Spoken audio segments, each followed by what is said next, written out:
Yeah, buddy. It is the Bennington Show. I'm Ron Bennington, Gail Bennington, on maternity leave.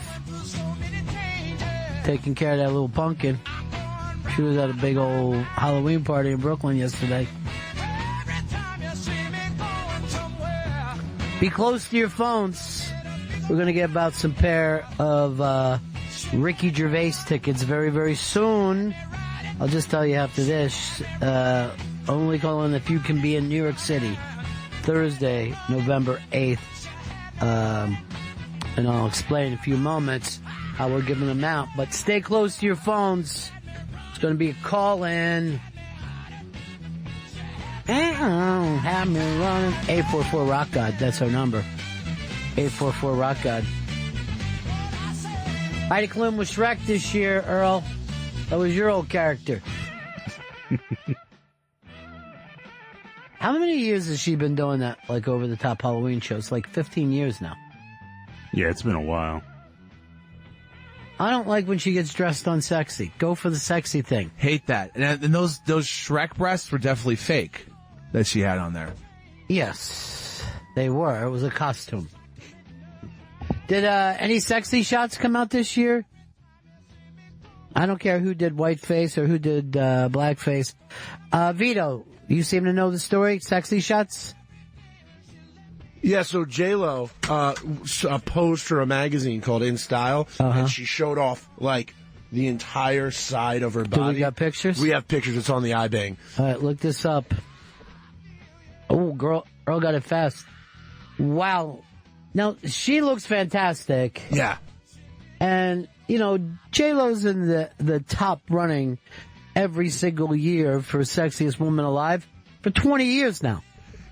And right now it probably 25. She was probably a Laker girl before she was a star, right? She was a fly girl in Living Color. Fly girl. She wasn't Laker girl. Paula Abdul was the Laker girl. Yeah. Well, she didn't hold up. Look at J-Lo. That's unbelievable. All right, Earl, I know you know photography. Is there any tricks here? No, great.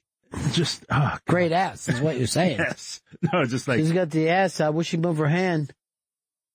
Great positioning, great use of the backdrop. But you just stare at her. Like she's unbelievable. I think she looks the best now that she's ever looked. Like I can't get over how every time she puts up like a sexy picture on Instagram or anything, it's just absolutely insane. So you think she's peaking 20 plus years into the game? Yeah. Interesting. And I think she's had twins. She's taking care of herself amazingly well. I didn't know she had twins. Yeah, with Mark Anthony. Unless you were talking about her breasts. Now, was she the first super ass person? Yeah, I don't think there was anybody else known for their ass before her. I think that was the shift from chest to the booty. I don't like saying chest or booty. I'm going to be totally honest with you there. I'm a TNA guy, right from Jump Street. All right, so what else we got? And then we also have a video on the iBang of Emily Ratajkowski twerking in her Halloween costume as Raquel Welch. All right.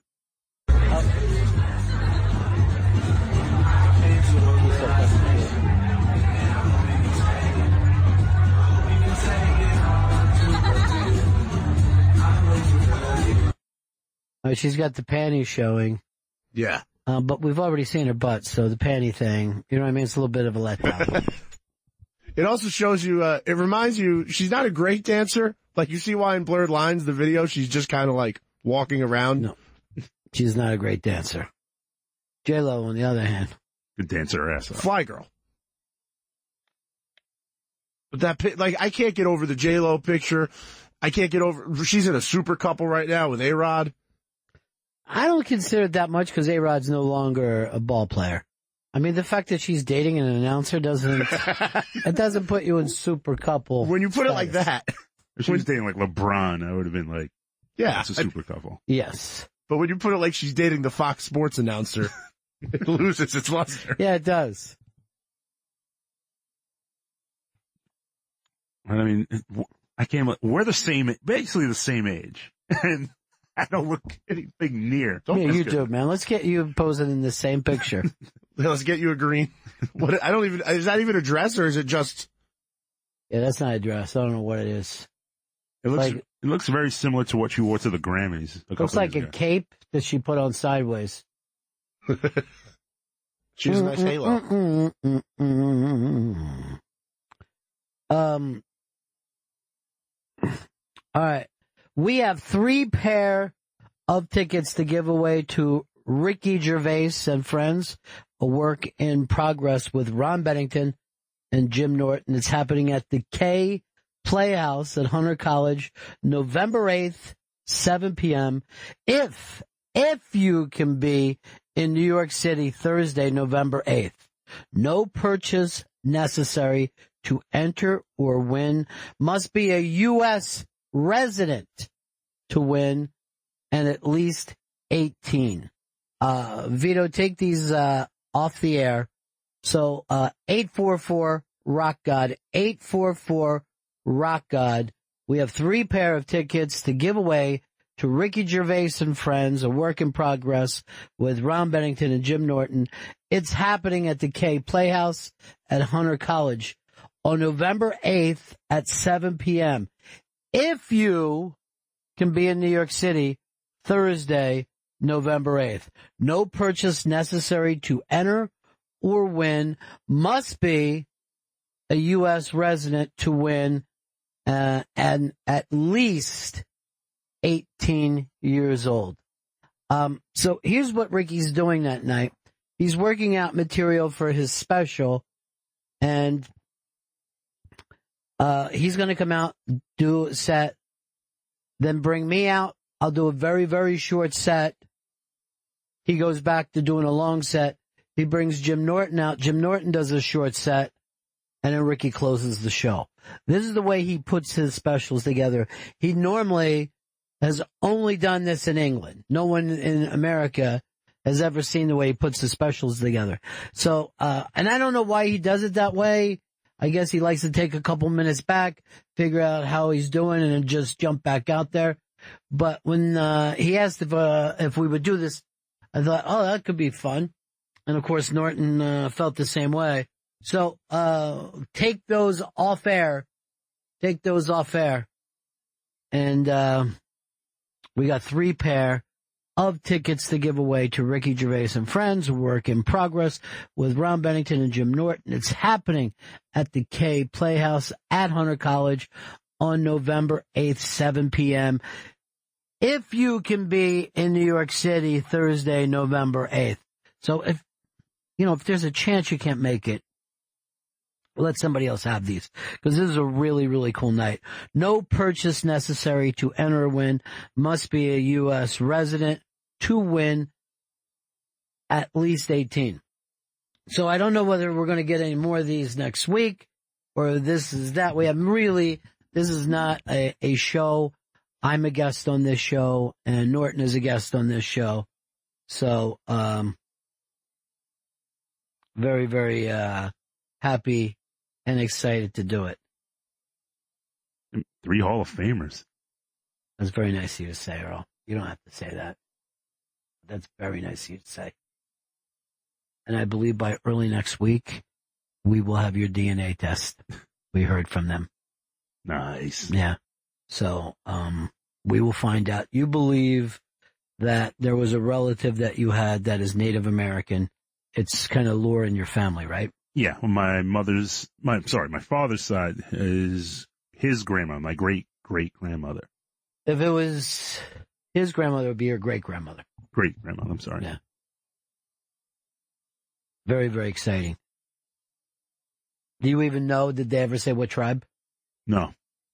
And there was always books around and little things, like little artifacts that were around the house. It was my grandmother kept my father hated the idea because she built a new house in front of the old one and never tore down the old one. And it drove him crazy for some reason. And it was all this other odd stuff that was hanging around that house. Where was that house at? That was in North Carolina. What was this town? Powellsville, North Carolina. A really small town. So you think it could have been a tribe from there or somewhere else, like out west or something? I'm not sure, because there was a very heavy Native American presence in the Carolinas. Okay. But you don't know what tribe? I don't know what tribe, though. Like, I don't know if you saw that. What was that doc on Link Ray? Yeah, I didn't see it. It was, and it was basically about the Native American influence in rock and roll. And it opens and they're like, well, he grew up in North Carolina, apparently. He had relatives in North Carolina. So you think you might be even related to Link Ray? No, I don't know about that, but hopefully, similar tribes ran together. Will you be proud if you're Native American? Very. Extremely proud of it. I mean, sure. Just to kind of know where you're from. Yeah, because you know none of that. I don't know. Well, like Trump says, I've been calling you Sacagawea because I don't believe in it. And I'm going to put this out to you now. If you are not Native American, the way you've been bragging about it, we're going to force you to shave your head. Live in shame. Yes, the whole head. Almost like a scalping. But I mean, but I'm psyched to see what the results are and just begin the path of, where the family came from. Sure. Roots. Oh, good for you, Earl. It'd be funny to be like, like I'm Scottish or something. I think it would be fantastic. All right. Somebody said about that, picture that there's nothing real about that picture. May as well be a drawing in a comic book. You disagree, Earl? You don't think there's any touch up to it? Yeah, I mean, I think there are some touch ups to it, but it's a fantastic shot. She looks amazing. How can you not say she doesn't look amazing? No, she looks phenomenal.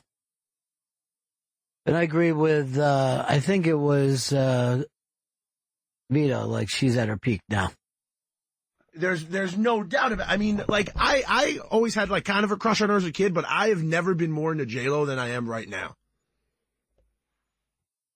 I mean, the music, she's not really doing music. I'm not talking. I never liked Jenny from the Block, but I did like that butt. Yeah, like, we're not talking about her movie roles. We're just talking about her right now, Earl. Okay? We're not talking about Maid in Manhattan. Okay, don't get mad at him. You know what I mean? Like, he's a person too. Okay. You know what I mean? He's trying to find out his line. He has no idea. You didn't like Out of Sight? I thought she was great in Out of Sight. Yeah, she was great in Out of Sight. Okay, I'll give you guys Out of Sight. I was like, lock me in a trunk with her. And then I'm like, no, I'm too claustrophobic. I probably just start scratching her. That and, she made this movie with Nicholson that was really good. Blood and Wine. Oh, yeah. I forgot about that little movie. Yeah. I think Sean Penn directed it? It was Bob Rafelson. Wow. That's his early buddy. I think it was him. It was Nicholson. I think Michael Caine's in it. You are right. Michael Caine is in that. It's Stephen Dorff. I always thought that he was going to get better acting roles. He's fucking strong. Yeah, he had that rogue, I always liked characters who kind of had a roguish touch to him. And he was very much like that. He's like, he can go either way. He could be a bad guy, he could be a good guy. You didn't get your meeting you were looking for, huh? I did not. Noid, it's bad communication on the other person's part. Let me just ask you this. Is this a game of kick the can they're playing with you? I don't know. I'm going to remain optimistic, and I'll know for sure after later this afternoon. When he gets all the information he has, tell him to come in and read it to me. Okay. I'm also starving today, Chris. I'm not going to lie to you. Okay. I got up very early this morning, went out to a diner for breakfast, enjoyed myself. But that was like 5:30 a.m. That's early. Not hoes at the dino. Hey, JR, what's up, buddy? I'm Earl says his family's from the Powellsville, North Carolina area. Yeah. And that is a definite fact. There are a lot of African American folks in that area who are considered to be related to Native Americans. There's a Maharan Indian tribe that is local in that area. They have little, Indian cultural events and things in that area. So that's pretty common for that area. They took the whole mahogany nation. Oh, will you start wearing like Native American garb or I don't what think is it, turquoise or something? I don't think I'll go that far, but I mean, But you'll be very proud. yeah, why not? I mean, it would be, it's a proud culture. Help build the country. Help build the country. How? I think we got them confused with the Italians and Chinese. We built over them. Yeah. That's what happened. Well, the Native Americans helped them stay here, like survive the land. Don't get into history. That's your weakest subject. You don't even know who your people are. And now you're just sitting around telling us that, we already owe you 40 acres and a mule. Don't start coming in with some Indian stuff. Next thing I know, you'll have a casino. The Hard Rock is Native American, right? Yeah, the Seminole tribe of Florida owns the Hard Rock. Yeah. And they own FSU. Yeah, no, ton of casinos. Yeah, tell me about it. Brandon in Wisconsin. What's up, Ronnie? Hey, buddy. Earl's Indian name would be Chief One from the Wanaho tribe. Racist. Earl, I'm sorry you had to hear that. Thank you, Ronnie. Even though if me and you ride into a place that says don't serve Indians, I'm going to take my gun out. I'm like, you serve him some whiskey or I serve you some bullets. And if I get you whiskey, Earl, you have to drink it. Don't act like, do you have anything else? Like a sarsaparilla? Don't be a teetotaler. What are we going to eat today? We can get some fried chicken, get here around 4 o'clock. It'd be nice. 4 o'clock? It's fucking late. I'm starving now. What am I supposed to do? Just hang on like an animal for an hour and a half? I mean, if this was, if I was gut shot, I don't want to hear, the ambulance is going to be here in another couple hours. 844 Rock God, 844 Rock God. Eric in Virginia. Hey, buddies. So, just a quick math refresher. If Earl's great-grandmother is 100% Native American, that would make him 1/8, which is 12.5%. So I don't know. Do we set the bar at 10% just to give it a little wiggle room? I don't know. All right, let's say 10%. Yeah, 10 sounds fair. That'd be great if you were 10%, right? Yeah. Somebody called in and they hung up, backing you up, Earl, and I forgot about this.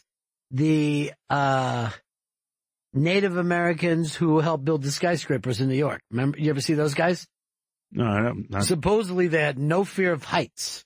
So when all the original skyscrapers were going up, they were like up there just walking around without any belts on or whatever. Ooh, it was unbelievable. Maybe you could do that, Earl. No. I don't have a fear of heights, but I without a harness or anything. No harness, man. No. Just you walking around up there. You can do it. You know what I mean? It's in your blood. But no, it was really just one certain tribe. It wasn't even like all Native Americans. If somebody knows that, what tribe it was, 844 Rock God, 844 Rock God. Andrew in Jersey.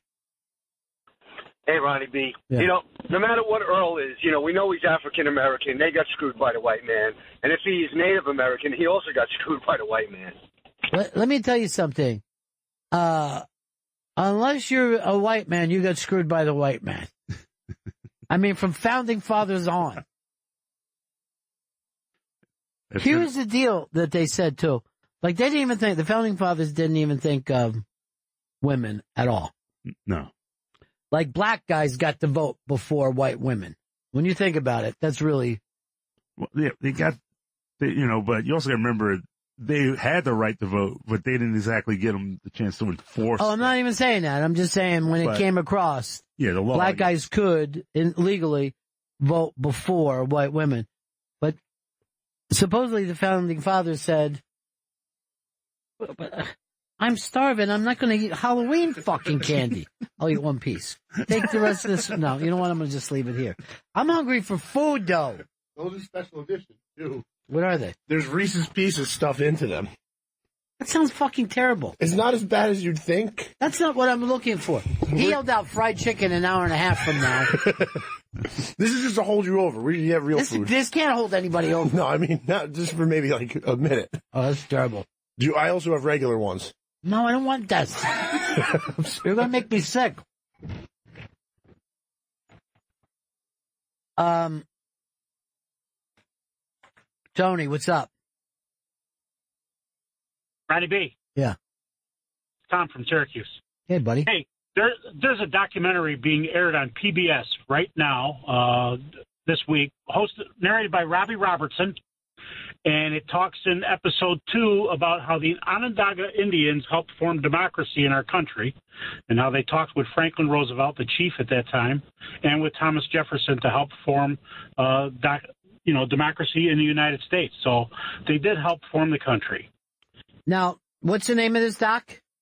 I think it's called Native American. I caught episode 2. I missed episode 1, but right at the beginning of episode 2, really interesting show. And then they go through Native Americans all throughout the United States and into North America, actually. But it's a really cool documentary. And right at the beginning of episode 2, they talk about the Onondagas, or Haudenosaunee is their name. And, of course, I live up here in Syracuse, so all the streets and everything are named after many prominent Indian figures. Well, the same thing is true where I came from. Long Island has all kinds of names. Jersey has all kinds of names. But all those tribes seem to be gone. Like Lenape was very big where I come from. But, I never met anybody who was Lenape. Like, they literally wiped out those people. But what was the thing that Robbie Robinson grew up with? There was a name for, I used to know it, because he turned us on to a lot of that music, too. He'd heard that music when he was a kid. I don't recall the name, no. But, and Robbie, he's a very cool character. Oh, he's unbelievable. And deep into history, besides being a great musician. And a great storyteller. I mean, when Robbie starts to talk, he's unbelievable storyteller. And in this story, they talk about the 5 tribes that were in New York, and that's how the Indians themselves created democracy to stop warring. So they got together and made a wampum belt, which shows the 5 tribes coming together, and that's it's very cool. Check it out if you get a chance. I will definitely do that, man. Thank you for the heads up. I appreciate it. Love the show, Ronnie. Thank you, buddy. Diane in Arkansas. Diane. Hi, guys. My grandmother told me that the Mohawks were not afraid of heights. Now, I don't know if that's true or not, or if you covered it, but. Well, I didn't know which tribe it was. Now, why wouldn't they be afraid of heights? Why were they able to walk around like that? I don't know. She always said, and she was very into the Native American cultures and stuff, and she always said that they all had their gifts, different gifts. And the Mohawks had the gift of being up high and having no fear. I'm going to send you into the pretty good prize closet for knowing that. Thanks. Oh, thank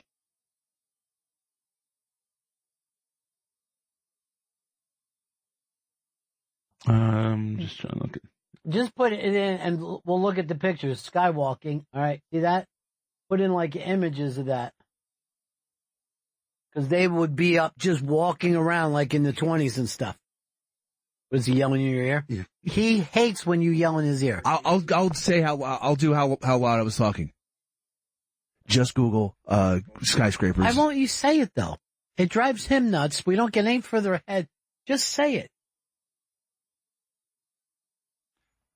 I can't think of how to Google stuff, huh? Just Google Native American skyscraper. There you go. Google images. Look at that, Earl. Look how high that dude is. No belt, no nothing. That's going to be you if we find out. You gonna give me a harness? Dude, don't be that way. You got to be fucking locked in. Balance is incredible. Barbara, Long Island. Lost you. Sean, Iowa. What's up? How's it going? Hey, my family was the first family Indians ever to live in Boston. Okay, well, I got, a couple radio shows. Hey, and to prove a point of what the last lady says, it wasn't just the Mohicans. I believe the Micmac Indians helped do all the ironworks in Boston. And why were they able to get up so high? Why weren't they bothered by it? They're crazy bastards. Were they windwalkers? I have no idea. I know they had those windtalkers. What about windwalkers? When is Vito coming in to read off the winners? I know that he did it a while ago. Try to whisper in his ear, Earl. Try to whisper into fucking Chris's ear. Anyone there? Tommy, Brooklyn. Tommy. Hey, Earl, I just wanted to know, just like Trump's Pocahontas, who was 1,000%. If you're 1,000th, are you going to consider yourself Indian? Well, he's going to say he has it in him. Yeah, he has every right to that. Yeah. So are we going to be able to call you Red Earl instead of Black Earl? See, Earl, this is what we're going to have to deal with. You know what I mean? Here in the Old West. But we'll get to the bottom of it, Earl. We'll make it happen. You're going to be like Josie Wales? I don't think Josie Wales even helped any of the Indians, did he? I don't know. Wasn't one of them chasing him around, trying to catch him? Was the old Indian? I haven't seen the movie. You can't bring up stuff you know nothing about, Earl. I'll tell you this. What's this happening?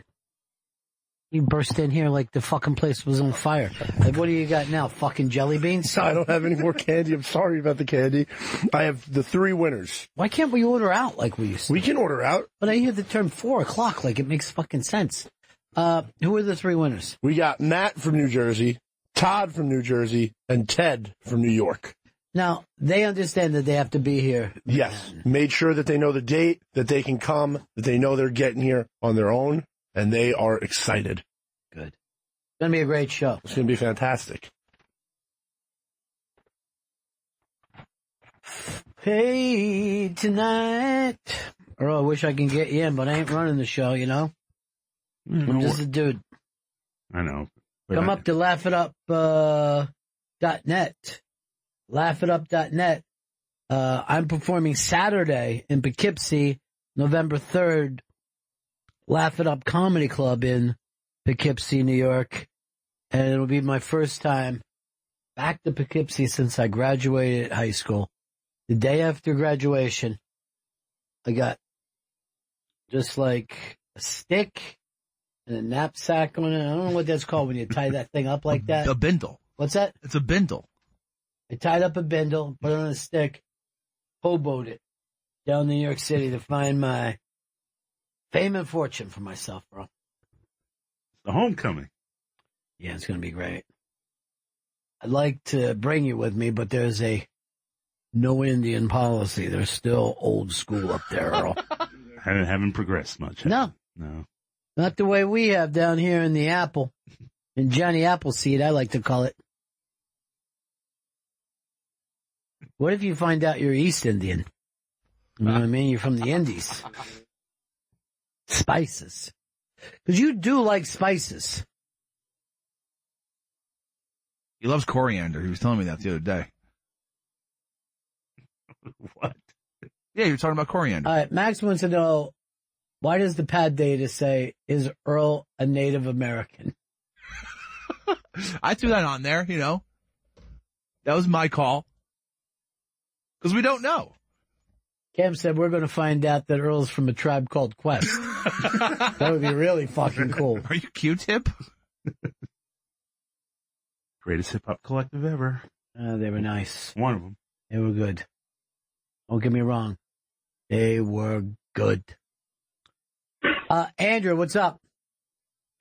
Hey, Ronnie, I watched a documentary called The Medicine Game, and it was about these brothers in the Onondaga area, and they were the most incredible lacrosse players of all time. Well, they invented the game, right? Native Americans invented Yeah, that game? it was super fascinating. They ended up going to, like, Syracuse and setting all sorts of records, but the documentary was crazy. And one last thing, I sat next to Turtle in the front row of that show and thought he was a total fraud until you realized who he was. Oh, Turtle? Yeah. Was he saying stuff to you? Yeah, the whole before he had a big ass bag of popcorn, and it's me and my wife sitting there. He's like, "You guys want some of this?" Me and Ronnie B go way back. I'm gonna bust his balls. Wait till you see this shit. And I just thought he was being a jackass. And then within 25 seconds, you were like, "Holy shit, that's you!" Yeah, because I wouldn't have even recognized him. Oh, it was incredible. But after the show and everything out front, I mean, that was incredible, Ron. It was awesome. That was absolutely amazing to me to show up and see guys I haven't seen in 30 years there, and they feel free to fucking yell stuff out. And it was a pleasure to see it, to be honest with you. Yeah.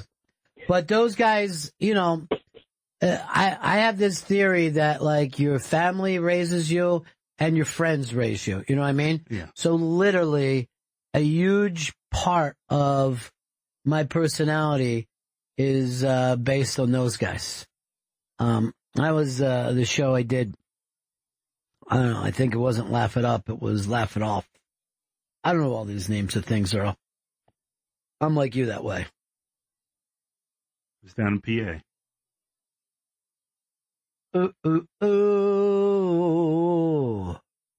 PA. Chris, Indiana. Chris. Oh, I was just calling to say the pad data said narrative American, not native, but they fixed it since I called. Who put narrative? You? I did. That was me. You were sitting around bragging. I didn't realize that it's in the font makes it hard to see an R next to a T. This is why you will never move up in this business.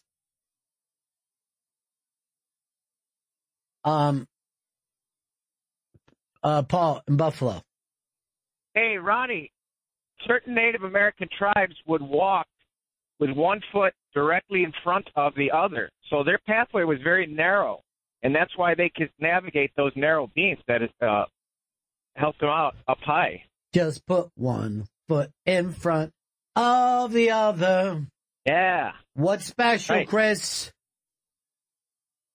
Santa Claus comes to town. No, that I don't know. I thought it was Rudolph, but you might be right. Fuck. I think you might have nailed it. Craig.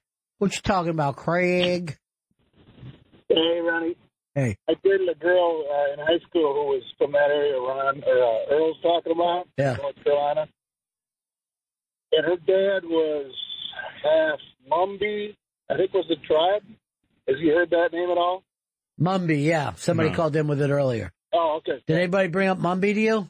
Never. Mumby, meet Gumby. That's it. All right, thanks. Maybe that'll be you, Greg. But her dad, that was pretty common. There was a lot of Lumbee. Yeah. And basically everybody in that whole area came from. Somebody took a picture of fucking Chris's craziness. Is Earl a narrative American? That's not even a word. At least narrative. I mean, we never have that problem, and you're in there because you're hoping to go do some fucking meeting today. You keep getting blown off. Yeah, blown off twice.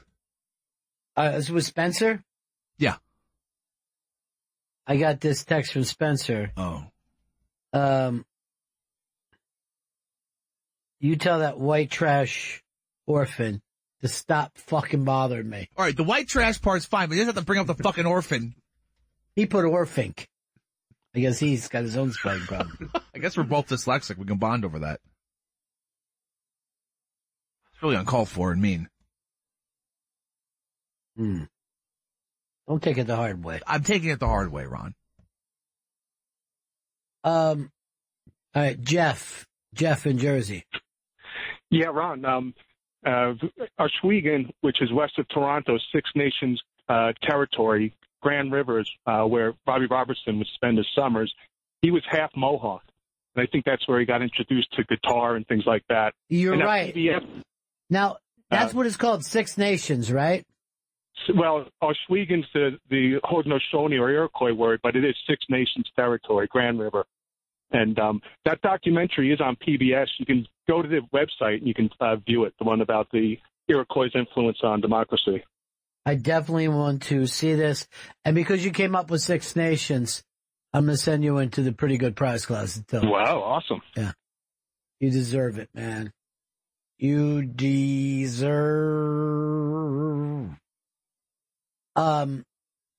Pat in Nevada. Pat. Hey, Ron. I got the Indian question about why they go up the heights and don't have a fear.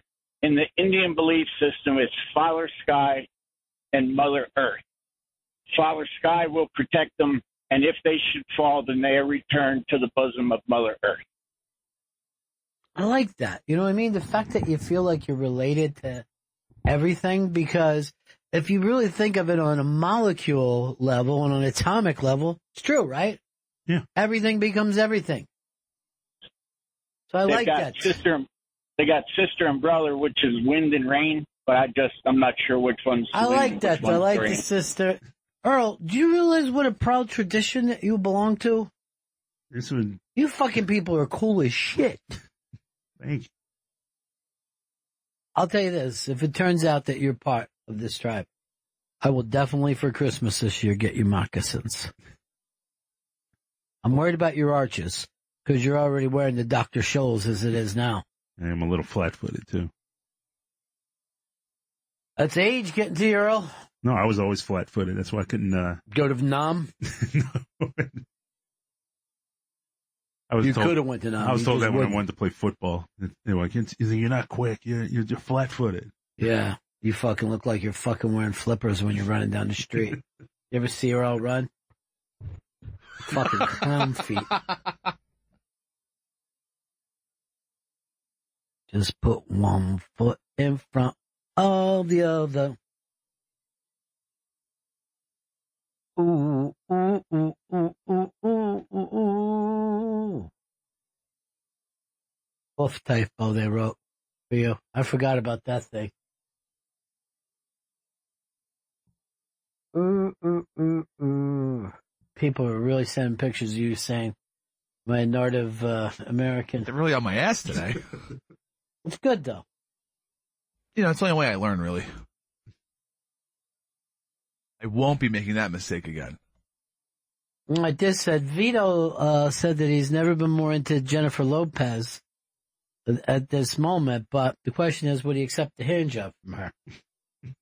He's very weird about hand jobs. He's odd, and I don't like it.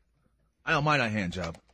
No, if it was the two choices I gave in the past, hand job or make out with under the shirt action, I'm going make out with under the shirt action every time with J-Lo.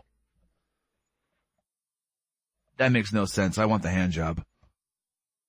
You're not even in on this. I'm saying if I happen to be, if there was somewhere, like hey Chris, make out with her or have her jerk you off, I'd take the latter. Hey, Justin Stengel texted me and said, I hope Earl is one of those hilarious F Troop Indians. I don't think we're even allowed to talk about them anymore, but their big catchphrase was whoopee doopie, we having some fun. Was it really? Yeah. Oh man. Find the F Troop. Well, wait. No, I had them confused with the other fucking. That was a cartoon. Was it Go-Go Gophers? I'm glad you called me on that. I wasn't afraid for once. Hold on. I overcame my fear. I'm glad you fucking called me out, Chris. Angie. Yes. What's up? Hey, if Black Earl has any Indian in him, we should call him Earl Grey. I won't mind that. And Angie? Yes? You're beautiful! Oh! Angie! I still love you, baby. Thanks, darling. Hey, look who it is. From North Carolina. It's our old buddy Chuck. Hey, Chuck. Hey, Ronnie, you know, Earl don't eat watermelon in public or fried chicken. Since he's Indian, he reckons he's going to eat some corn on the cob. No, he won't do it, right, Earl? No. Hey, what did old fucking Dave used to call Earl's grandmother or great-grandmother? Oh, yeah, he used to said he was banging her in What? fucking heaven or something. Yeah, but he called her a name. Was it Bejeebies or something? Yeah, well, that was the African part of Earl. Oh, okay. And also, you know, J-Lo, she's real good looking. But you know what makes her ugly as hell to me? What's that? When I think about A-Rod's big black dick in her fucking mouth. Come on. That just turns me off. Earl, see what turns me off. Yeah, see what we have to put up with? He's Dominican. That's racism, though. You know? Oh, yeah, but his other comment, yeah, that was racist. And inaccurate. I forgot, Chuck's a proud boy.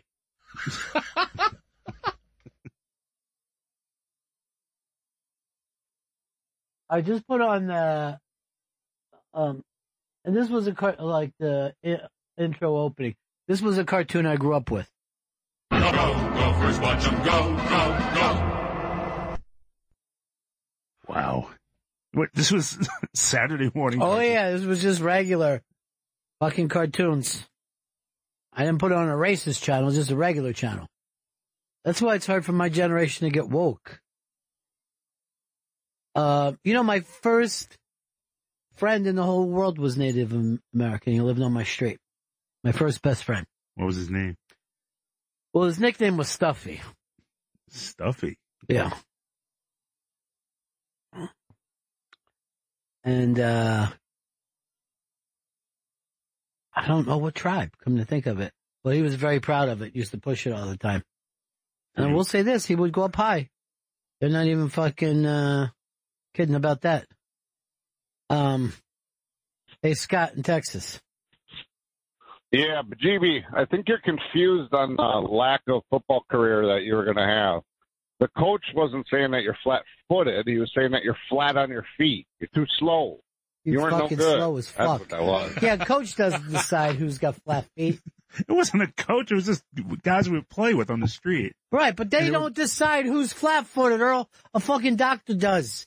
Didn't they do that thing in school where you're supposed to, like, put chalk on your feet and then stand on a paper? No, I never did that. That's why you don't know. You don't know whether you're flat-footed or not. I'll send you out to a podiatrist. What is this? This is the some options. That place. That's the usual. Bored of this place, but okay. What is this place? Hey, why are we going there and not the other place? All right. This would be faster. Faster. Is that what we're going by? At 4 o'clock before. Might as well still plan it for 4 if we're going at this fucking level. I don't want the kids to have to get involved in. Did they deliver? I think, yeah, we'll get them through Caviar. I don't know what that means. It's like Seamless, but for better places. Oh, nice. Fancy. Fancy. Pierre, Virginia Beach. Buddies. Hey. Hey, it's not the Lumbee Indians in North Carolina. It's the Lumberton, North Carolina.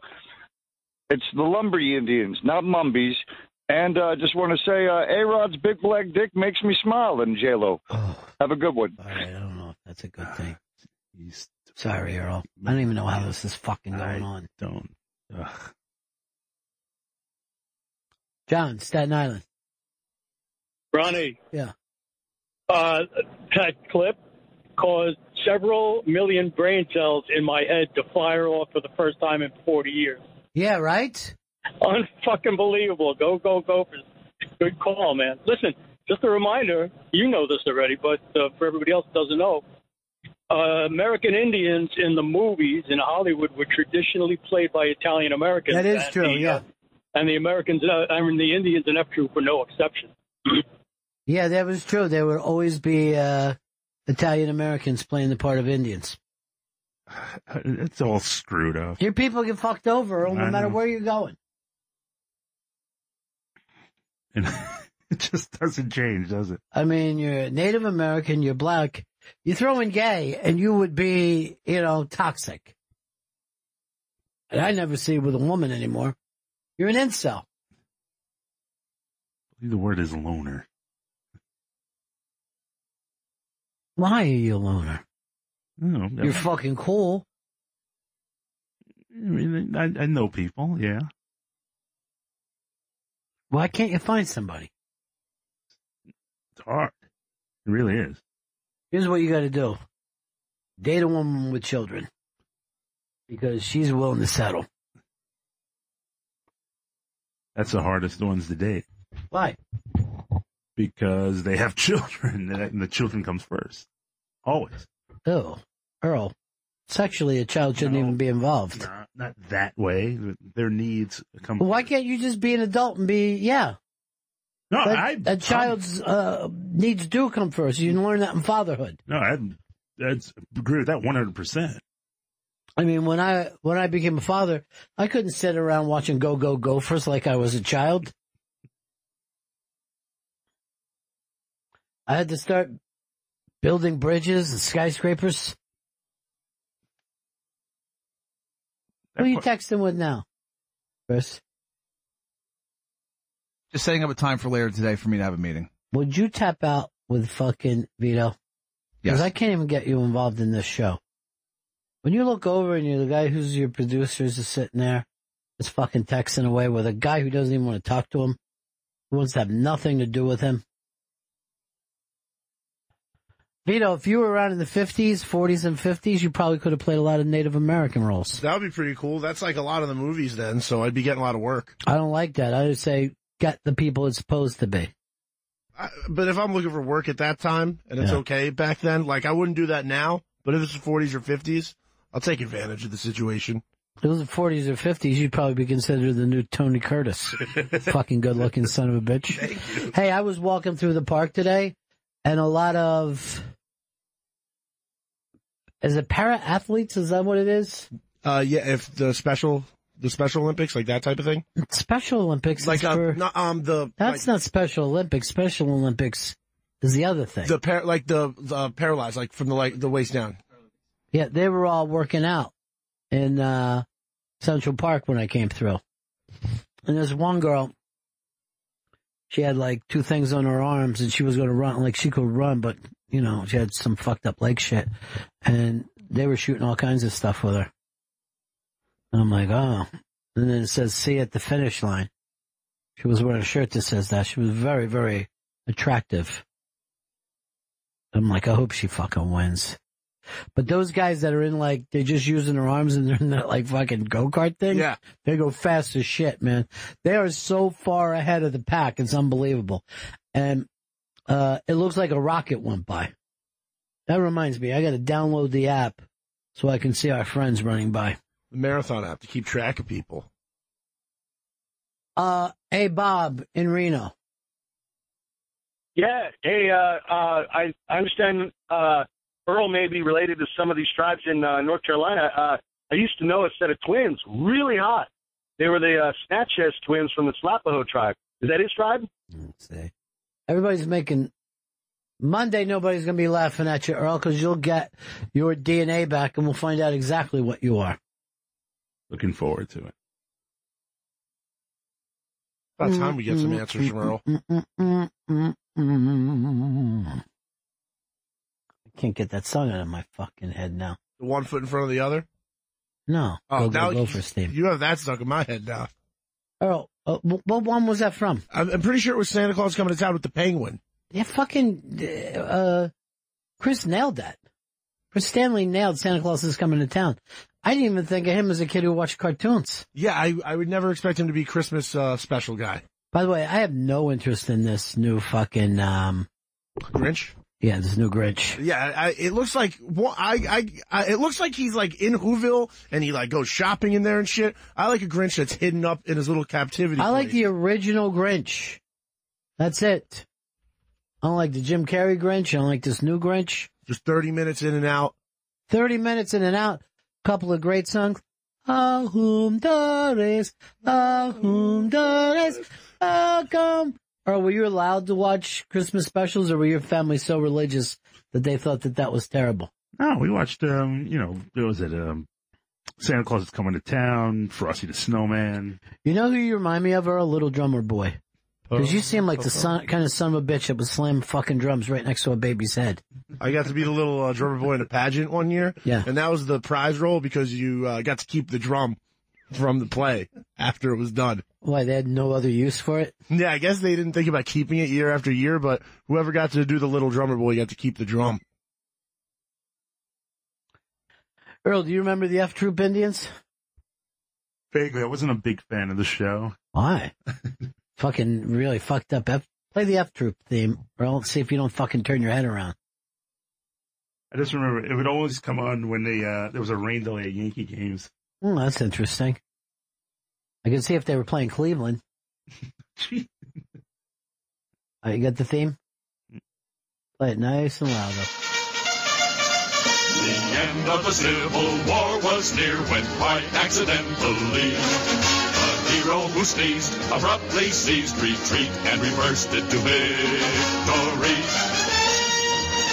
His Medal of Honor pleased and thrilled his proud little family group. While Pinning it on, some blood was spilled, and so it was planned he'd command F Troop, where Indian fights are colorful sights and nobody takes a lickin', where pale face and red skin both turn chicken.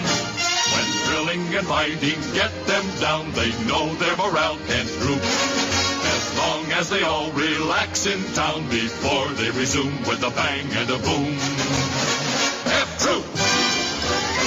This is probably the biggest TV show that Larry Storch was ever in. What's that guy's name? Forrest Tucker? Tucker, yeah. You know the rumor about him, right? No. Fucking biggest dick in Hollywood, they say. There are still old ladies who tell Forrest Tucker stories. Fucking split them in half with that fucking log of a cock. Jesus. Literally, they say he had a dick like a log. One woman said she saw a branch coming off of it.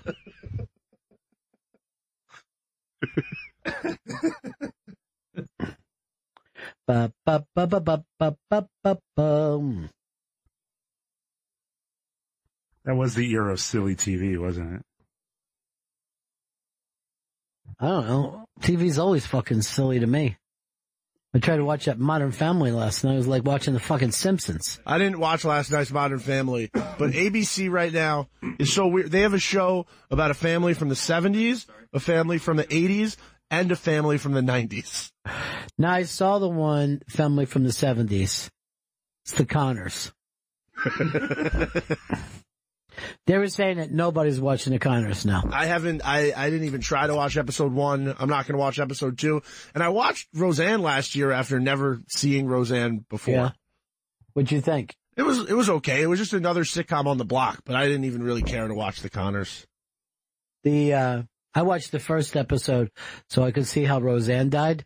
I fucking was laughing my ass off like how mean that fucking network is to do that to that woman who brought so much money to them. And they were glad to have back a year ago. They were just so They were happy. glad to have back till one fucking tweet happened.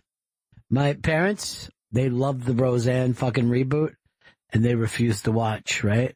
So I'm like, oh my, you gotta watch it. It's so good. This was last Sunday I was down there. Just to drive them crazy. I won't watch it. I go, just watch it once. I never saw the one episode. I thought what they did was horrible, but I couldn't stop laughing. Because this is a fucked up country. I don't have to tell you that, Earl. You're Native American. Yeah. What happened to your fucking people? Well, a lot happened to Do you feel more Native American or more African American? More African American. That's odd. What if you find out you're 50%? 50-50. That would kind of freak me out. A friend of mine found out that she was 1/3 collie. I don't know how that got into her. I guess she had a grandmother that banged a fucking dog. It's disgusting. You have to find out her family tree. After that, took a piss on the family tree.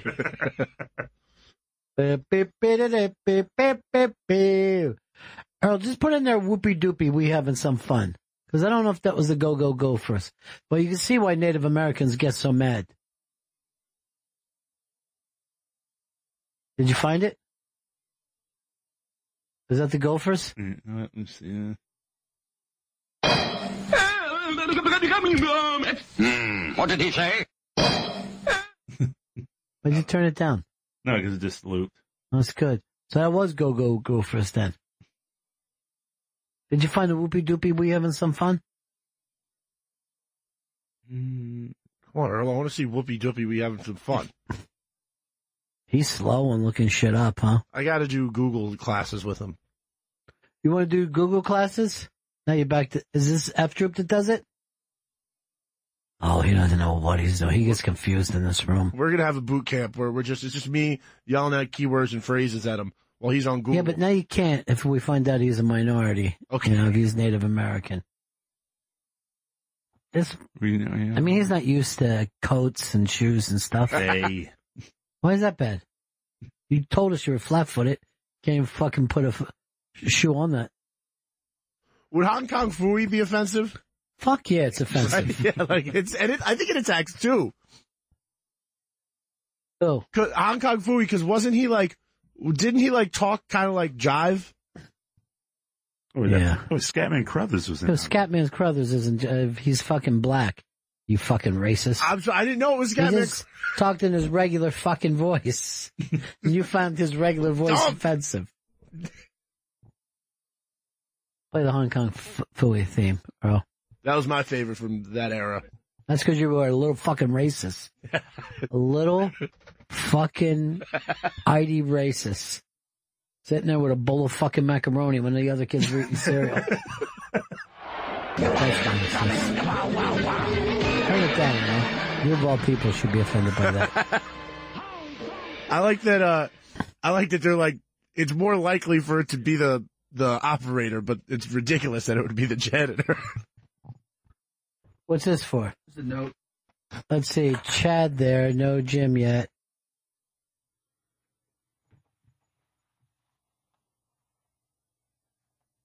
Yeah, you can bring him. Kevin Brennan's in too? Yeah. All right. Why don't we break? Go get those guys. Hong Kong Phooey, number one super guy. All right. We'll be right back. Bennington.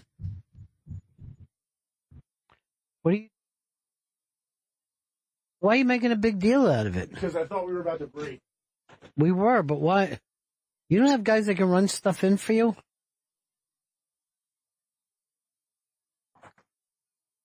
Look, by the way, all right, let me see your note. Look at this fucking crazy writing. I have very bad handwriting. Ring's mission is to make neighborhoods safer. Today, over 1 million people use the amazing Ring video doorbell to help protect their homes. Ring knows home security begins at the front door, but it doesn't end there. So now they're extending that same level of security to the rest of your home with the Ring Floodlight Cam. Just like Ring's amazing doorbell, Floodlight Cam is a motion-activated camera and floodlight that connects right to your phone with HD video, two-way audio that lets you know the moment anyone steps on your property. See and speak to visitors, even set off an alarm right from your phone. With Ring's Floodlight Cam, when things go bump in the night, you'll immediately know what it is. Whether you're home or away, the Ring Floodlight Cam lets you keep an eye on your home from anywhere. Ring Floodlight offers the ultimate in home security with high visibility floodlights and a powerful HD camera that puts security in your hands. With Ring, you're always home. Save up to $150 off of a Ring of Security kit when you go to ring.com/comedy, ring.com/comedy. That's ring.com/comedy. We'll be right back. This is Faction Talk 103, The Bennington Show.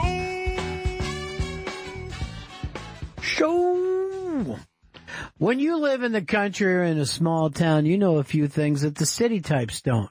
Things like which back roads flood, the best fishing spots, the owner of the hardware store, and the county's best AAA quarterback. You also know the way things ought to be done. Dish was built to serve small-town America. And because of that, they share your small-town approach. Talk straight, deal fair, and most of all, listen. Dish knows that when you're out past the last cable line, you make even stronger connections. And so they strive to make the kind of, let's see. I'm going to take it from top, just edit all this out. And they strive to present real choices and provide real service. The kind that you don't just expect, but deserve. In small towns, you take care of each other. So let Dish take care of you. With the latest technology, professional installation, better programming, and first-rate service from the retailer that lives in and supports your community. Dish listens. That's how they stay tuned in to you. Welcome back to Bennington. Chad Zumach and Jim Florentine are in studio. Jim's performing at Mohegan Sun in Wilkes-Barre, PA, November 9th and 10th, and Bananas in Hasbrook Heights, New Jersey, November 16th and 17th. JimFlorentine.com for tickets and all his dates. And Chad's new album, A White Guy Named Chad, is available for pre-order on Friday, and he's headlining the Denver Comedy Works November 4th to the 7th. ComedyWorks.com for tickets. And who's not here, Chris? Kevin Brennan. Now, Chad was just telling me you weren't getting Kevin in the fucking system. He had a meltdown. I was having trouble getting in the system, but then when I got him into the system, Why would you have trouble getting him to assist Kevin Brennan? I know, I put the name Kevin Brennan, but then I was on the phone with the people from, Guess who he's pissed at? Who's he pissed at? Me.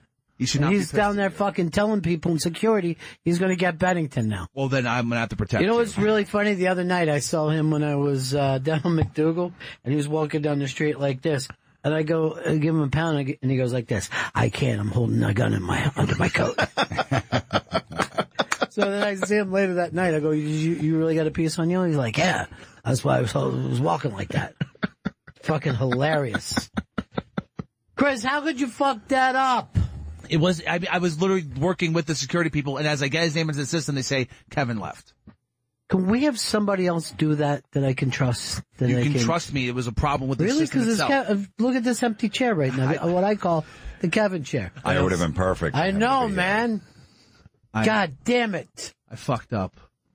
I didn't know, Jim Florentine, that you and Earl were both in mourning right now. Yeah. You lost one of your heroes. Willie Mccovey. Willie Mccovey. Oh. And, Earl kind of looks like him if he put on some weight. Yeah. You could play him. Willie Mccovey, I had no idea that he was 80 years old. I couldn't believe that either. I figured maybe 71, 72. Yes, that's where I thought. He must have been playing when he was pretty old. I think 38 or 39 he retired. Wow. He retired in 1980. They said he literally played with Mays. Like he goes back that far, that he played with Mays. 1959 he came up. He was rookie of the year in 59. Wow. And Mays started, like 54, I think? Now that guy, McCovey hit 528 legitimate home runs. Real ones, Earl. Not your fucking generation of juicing up. And I just got a text. It just says, I'll get you. And I don't even know the fucking... If that's Kevin Brennan... I hope it isn't. Why do you do this shit, Chris? I know. I was working. It was the building. I was working with the building. I got him in the system. If you waited just another moment, he would have been in. Why didn't you put Vito on it? Because Vito was on the board and I was on the phone with the people, the security people. And Chris, don't be mad at me. I'm the middleman. So just for the record, I didn't do anything. But you saw it all go down the way it did. I did. And you felt like he could have got him in there faster. I mean, I like Chris a lot. Yeah. But, he did wait a little bit. I mean, to his defense, Kevin is impatient, so I got to defend Chris a little bit. I wasn't waiting. I was working on it because I put his name in the system. I called downstairs, not in the Every system. other person's name goes right into the system. Everyone was in the system. Their system was the thing that was fucked up. And when he was in the system, he left. I apologize to Kevin Brennan and everyone else. I don't want anyone to be angry. Can I tell you something? He couldn't pick you out of a fucking lineup. He knows me. That's you know what I mean? That's a problem, yeah. If I had your fucking, the fact that how aloof you are, that you spend fucking weekends in little Costa Rica with that fucking girlfriend of yours. I didn't even know there was a little Costa Rica. Where's that? It's over in Brooklyn? Yeah, in Brooklyn. Yeah, like next to Crown Heights. Call it Little Costa Rica. It's really little, It's though. tiny. It's like a half couple block. buildings. And what do you do there? Like, He's with an underage girl. I'm with of-age women, okay, everyone? But you do fucking age play with her. And that's legal. You can as long as she's legal. That is legal. A lot of people don't understand that. Yeah. But as long as everyone's of age, Yes, everybody's just having fun. Yeah, it's just- like watching a movie where a murder. It's just not a little real role murder. play, that's all. How old is she? My girlfriend is 30 years old. How old? 30. What about the other one you take to Costa Rica? How old is she? I'm not with underage women. What happens in Little Costa Rica stays in Little Costa Rica. Hey, Chris, I picked up a chick for us. Let's fucking have some fun, man. Oh, shit, Kevin Brennan's outside. She'll fucking pull out a piece so fast, right? Oh, yeah. She packs. I bet she's fucking half Indian down there, too. Possibly. I bet she could go up a fucking tree fast. Earl believes that he's 10% Indian. We had the DNA test we're getting back on, I think we're getting it early next week. And Earl is so excited. Very. Okay, Elizabeth Warren. Here's his, we call him Sacagawea. Right. And I said this, if he's wrong, if he's right, I'm going to start and call you Jim Thorpe, no matter what you're doing. I'll call you the Jim Thorpe of radio. But if you're wrong, you got to shave your fucking head. Got to get it scalped. Yeah. I don't see any American Indian you at all. Nothing. No. Nothing in the nose? No. Nope. You think 100% black? Yeah, I'd say 95, and then there's, 1% of whatever. And... Slave owner. I watch Something those like shows, man, and like no matter who the fuck it is, they get to a certain fucking point when they found out that their great-great-great-grandmother got raped by a slave owner. Every fucking time. Every black person who does that show has to go through that shit. No one said, oh, your family got here in 1969. It was great. They came over, started working in Detroit for Ford. Never. It's always back to a fucking slave owner rape. Is that what you're hoping to find out, Earl? He believes that he's Apache. Apache would be great. Yeah, it would be great. I'd love to be Apache. Why do you have a feeling that you might be American Indian? No, my father would tell me stories about his grandmother, and he was like, I don't remember. He would always say, like, she always had Indian features. He didn't remember. So it's much hearsay. Yeah. And when I would go see my grandmother in my parents are from North Carolina, and we would go there, and there was always Indian literature. There was always stuff on the walls. And even on the whole drive down there were no restrooms that you could stop at or no fucking hotels you could go to. We had progressed that far. It was in the early 60s. Not that old. Do you like casinos? He works for Hard Rock. Okay, we could be onto something here. Yeah. Seminole Travel, Florida. You ever meet any of them? Yeah, I met a couple of them. Were they like scary? Oh, they're cool. Very cool. Yeah. So, he wants a promotion, so he's trying to get, like, hey, I'm 15, 20%. I wouldn't mind that at all, man. If you're 15 or 20%, you could fucking probably not, you can start selling cigarettes, Lucy's on the street. No one's going to bother you. That's how they started the fortune. They sold cigarettes. Cigarettes? Who, your parents? No, the Seminole truck. And your dad was selling fucking White Lightning down there in North Carolina. What was that Richard Pryor movie where he's... There was White Lightning. Yeah, but what was his name in that? He was literally based on a real guy. I want to say Wendell Scott. Wendell Scott? That doesn't sound like a fucking black name. I'm looking it up. All right. Chris, you going for it, or are you trying to take Kevin Brennan back out of the fucking thing? He's in you the know system. who would know this? Who? Fucking Brennan, because he's a goddamn... so quick with that. You have any hint of alcoholism, Earl? He doesn't drink at all. I don't drink at all. But Yeah. the alcoholism is all the way through the family line, all the way through it. Mom, dad? Not my grandparents. No. Grandparents, couple had two. Your dad an alcoholic? No, but my uncle on my father's side and my aunt Touched you? No, my that- aunt on my father's side. They You know- they effectively drank themselves to death. That's everybody's family. Well, your dad would sit out. What kind of car did he have? He had a 1979 Lincoln Town Car. And he would sit out front and just listen all fucking summer to fucking Yankees games. He would never watch on TV. Or he would be playing music. He would just sit in the car out in front of the house. Why? He didn't want to be in the house with your mom? And all those kids. Earl's from the fucking family of 8. Oh, there's 8? Oh, there's 8? Yeah, of Oh, course. yeah, of course. Now I know why he's in the car. I got one, and I'm in the car all the time.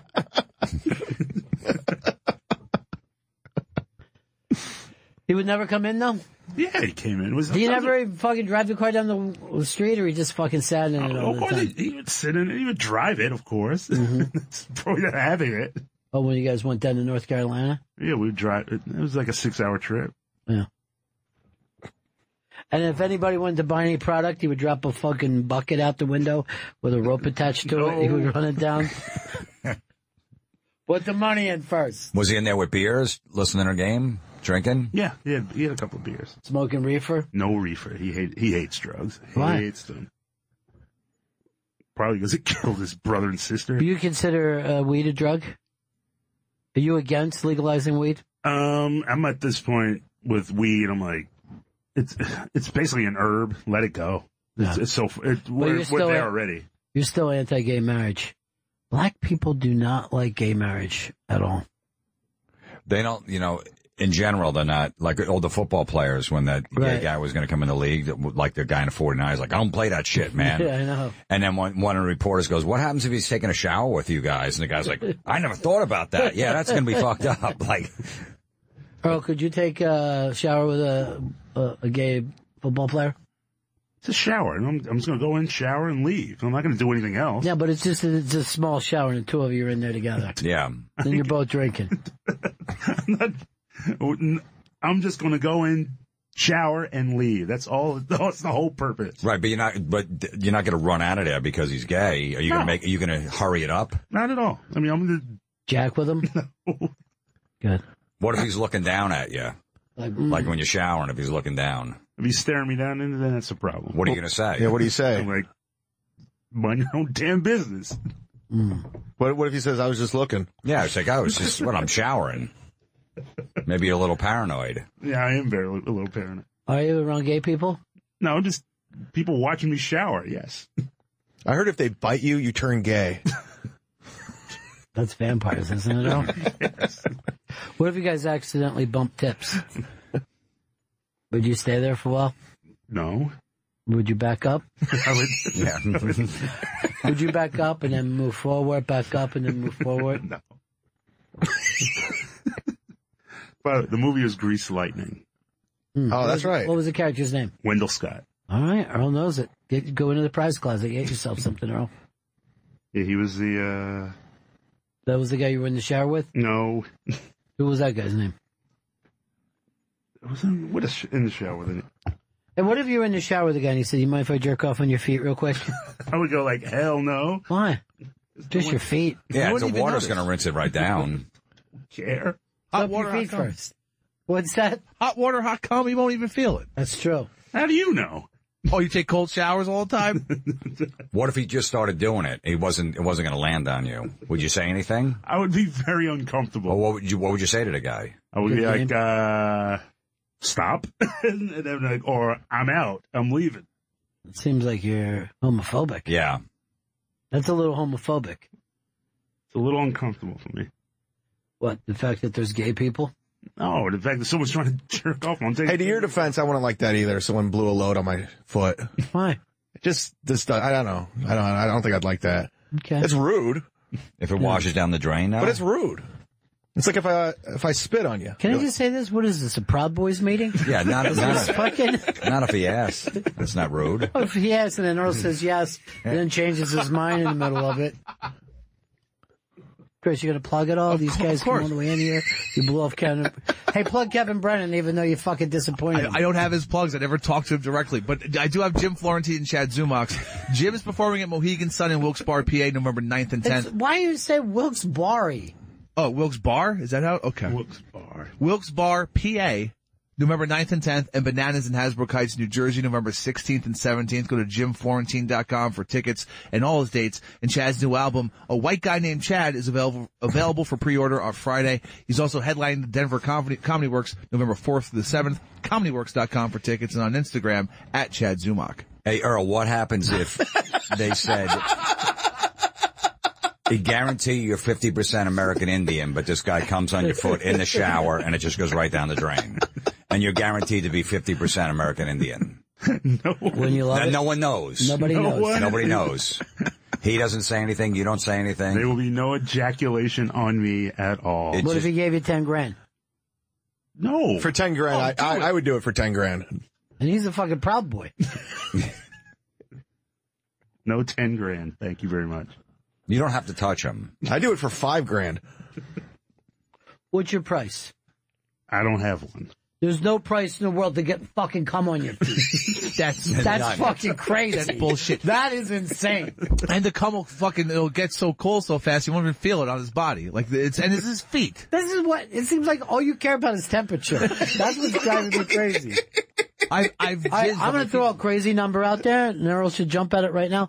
$1 million. Dude, that's game changer. $1 million. You know your family could use it. Your mom could quit her second job. Yeah.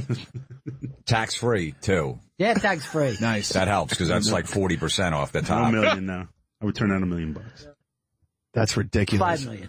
What if his mom was really sick and she couldn't pay her medical bills? That's all true. And she needed $1 million. Yeah. Or the hospital was going to say, look, we can't take care of you anymore. You have to go home. And you can look away. Of course. Yeah. It's your rules. What's the price, Earl? There is no price. Okay, so mom's sick, and they're going to take her out of the hospital. They say, look, you cannot have this bed anymore. We need to move you. You're going to have to go home. Sorry, you don't have insurance. Do you know how, let's say $20 million, how life-changing that would be for your entire family? And you wouldn't do it? No, I wouldn't do it. So your mom's dead because... She could last like 3 or 4 more years. Wow. I don't know if she'll be suffering at all. No, she won't. No, everything's taken care of. Yeah, everything's taken care of. There is no one's going to know. No one's blasting on my feet. And you have a ride home. Sure. And a fucking towel to wrap around your feet. We'll have a town car take you to and from. Maybe your dad and you can listen to some old fucking 1970s Yankees. Listen to some old Dave Winfield tape. I know. Just take it. So you doing this, Earl? You in? No, I'm not in. If your mom's listening, I apologize on behalf of you. 4 extra years with your mom in perfect health. Yeah. If he does it. And living fucking just great. I mean, you finally got some money. You're not looking for change in the couch anymore. You're throwing fucking cash around wherever you go. Not at the expense of ejaculate on my. But nobody knows. This is the most homophobic thing I've ever heard. And in my look, life. especially if it's in the shower. It's not like, because it's going to go right down the drain. Yeah, it's not in the sand. Yeah. I mean, if it was in a sandbox, that would be totally different. It's not going to dry and flake off, man. It's fine. Again, you're back into weird texture stuff. You focus too much on texture and temperature. I had a friend that was really homophobic, and they're having a threesome with this girl on the beach. It was 2 guys and a girl, and he's like, dude, and I guess the guy was on top of her, on her like sitting on, and he goes, hey, dude, whatever you do, he turned back, he goes, don't come on me. He goes, of course I'm not gonna. And then when he came, he took it out and it landed on his leg. Yeah. And they just chased him down the beach, and that was it. Now he was mad and he chased him down the beach, but he didn't, Right. Did he come? The other guy? What is it? You saving this for a Jack story? I don't know. I didn't Jim, get that. Jim, probably not if his friend's chasing him. Jim, what was the temperature? If his friend was chasing him, I'd say he probably didn't. But he got mad, but he just got over it. They were still friends. Of course.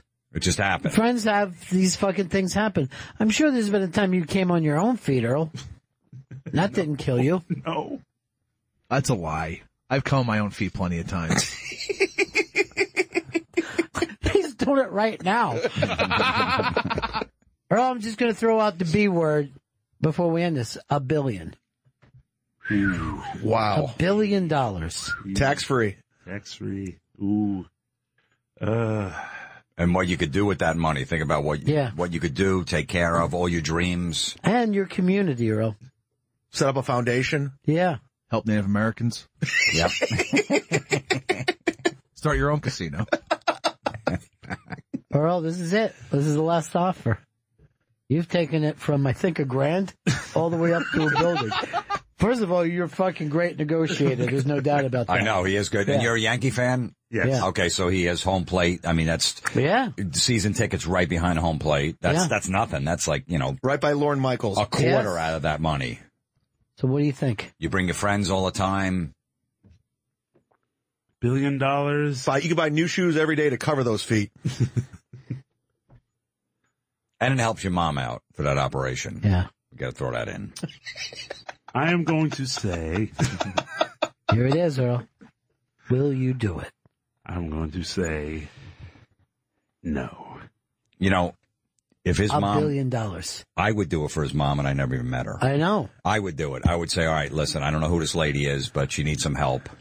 Earl, for a fucking $1 billion, I'd be in a puddle of cum, slapping around, singing in the rain.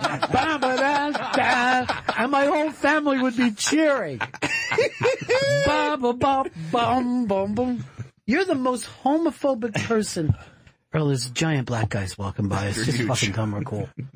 You're the most homophobic person I've ever met in my life. That homophobic is just not comfortable. It's there's a lot of things that aren't comfortable. I had the middle seat to L.A. last week. That wasn't comfortable either. But I dealt with it. Would you let a girl put a little juice on your fucking feet? Probably not. I think I'm more of I guess I'm a germaphobe. I don't know. Germaphobe? You're in the shower. You're not even making sense other than the fact that you're fucking terribly homophobic. How weird is that? You know that? what? Fez knew it about you too, man. How weird is that I'm going to show up at his mom's hospital bed with money? She doesn't even know who I am. Your son didn't want to do this, so I took the bullet. I didn't want to do it either. Once again, here comes a white guy. You know what I mean? White guy comes in to save the day. And I'll tell her, I go, hey, I'm part American Indian, too. I know your son's not, but I'm 10%. Paul, Long Island, wants to help out.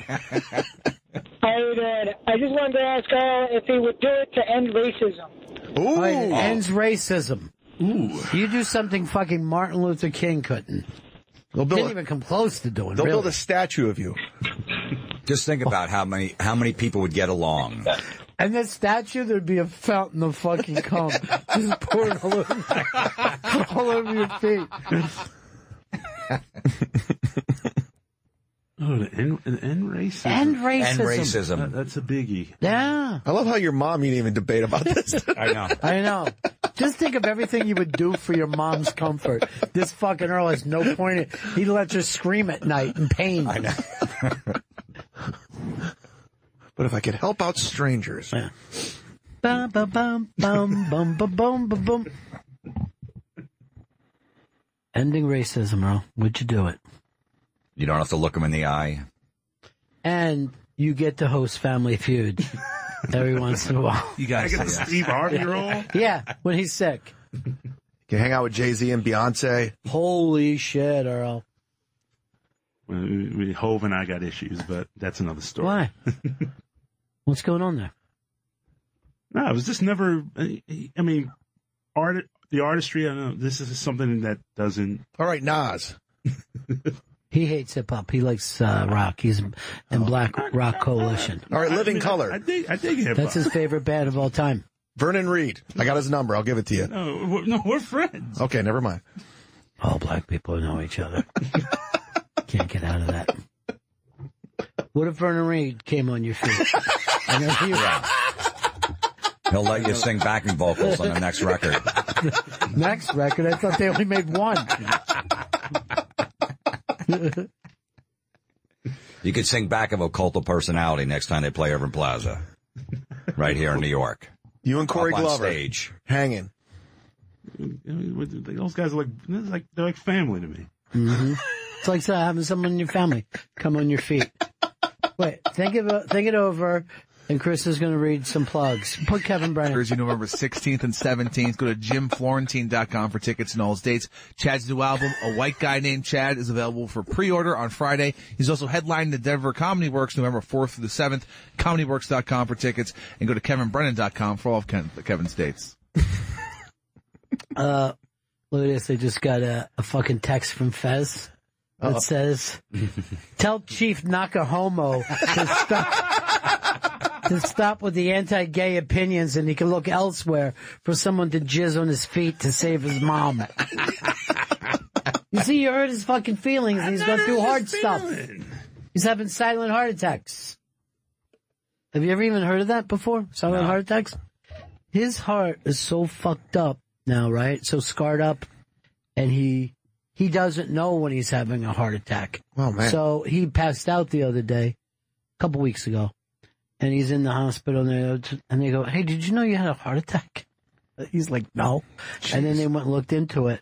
He won't know when he's having a heart attack. Oh, man. And for that guy, maybe you could get him a fucking brand new heart. Oh. Our friend. But you wouldn't do that. Not for a little fucking cum on your toesies. Means nothing, Earl. You wouldn't save Fez's life? I love that dude. I really do. See? Yeah. I really love Fez. Now you hurt his feelings, though. In what way? Yeah. Do you love him? But cum? Not in love. But do you realize that Fezzy could be having a silent heart attack right now because of how much... I'm sure he's furious. How much Earl is against gay. So this discussion gave him a heart attack. Yeah. Yeah, probably. Earl, if Fez was trying to come on your feet, right, would you put your finger over his dick hole so it squirted out all in all different directions? I mean, as a joke. pretty- As a funny fucking pretty joke. sure he wouldn't find that amusing. No, why wouldn't he? A fucking joke's a joke. Anybody would get a kick out of that. He might like the contact. Yeah, and then you're like, I'm running through a sprinkler or something. So would you do it to save Fez? No, okay. Guess what? He might even lose his feet to this diabetes. Jesus. The feet that you won't even fucking... I know. Yeah. They told him, here's how bad his diabetes is. They're making him wear loose fucking socks. He can't wear tight socks anymore. Jesus. Wow. He's got to clip the top of it. He's got to wear fucking Pete Maravich socks wherever he goes. Would you do that? Would you let him jizz on your feet to save him? It's super uncomfortable. I'm going to have to pass. That's uncomfortable. Jizz on your feet is uncomfortable. It is, but for the me. fact he has diabetes and fucking heart problems. You would let him die. I would not let him die. Yes. If all that of this, would be it. Yeah, if all of this can be cured, his diabetes and his heart. Not just for him, but for babies. Let's throw racism into it, too. Yeah, racism, too. And your mom's operation. Let me just tell you, this is making me more racist than when we started this show. So, Earl, what you decide? So, like, racism. And Fez. Fez, my mom. Well, no, not your mom. Not your mom. Just racism. Because that was important. He said he loves Fez. Not in a gay way, but he loves Fez. But who doesn't love Fez? No, I understand that. Look, No one's fucking judging you for loving Fez. me and Chad are friends. I don't love Chad. Of course not. Like that, but we're friends. But Yeah. if he had a heart problem and Right. diabetes where he might be losing his foot, Yeah. I would let a guy come on my feet. Sure. To have him cured. And I don't even love him. Right. Thanks, Jim. Thanks. No problem. Just make sure you eat healthy so I don't have to go through that. He's not going to eat healthy. I know. He's right back to Midwestern fucking cheese on everything. Cracker Barrel. Ranch dressing. Now I'm fucking starving. And or we all get lunch. What would you do? You can pretend like it's ranch dressing. You know what he might be thinking? Like some of his friends might be listening to this and they go, I can't believe you would do that. And then he goes, well, I'm going to cure racism. Right. So there's going to be no more racism. So would anyone give him a hard time? Nobody would go, oh, okay, well, if that's the case. Right.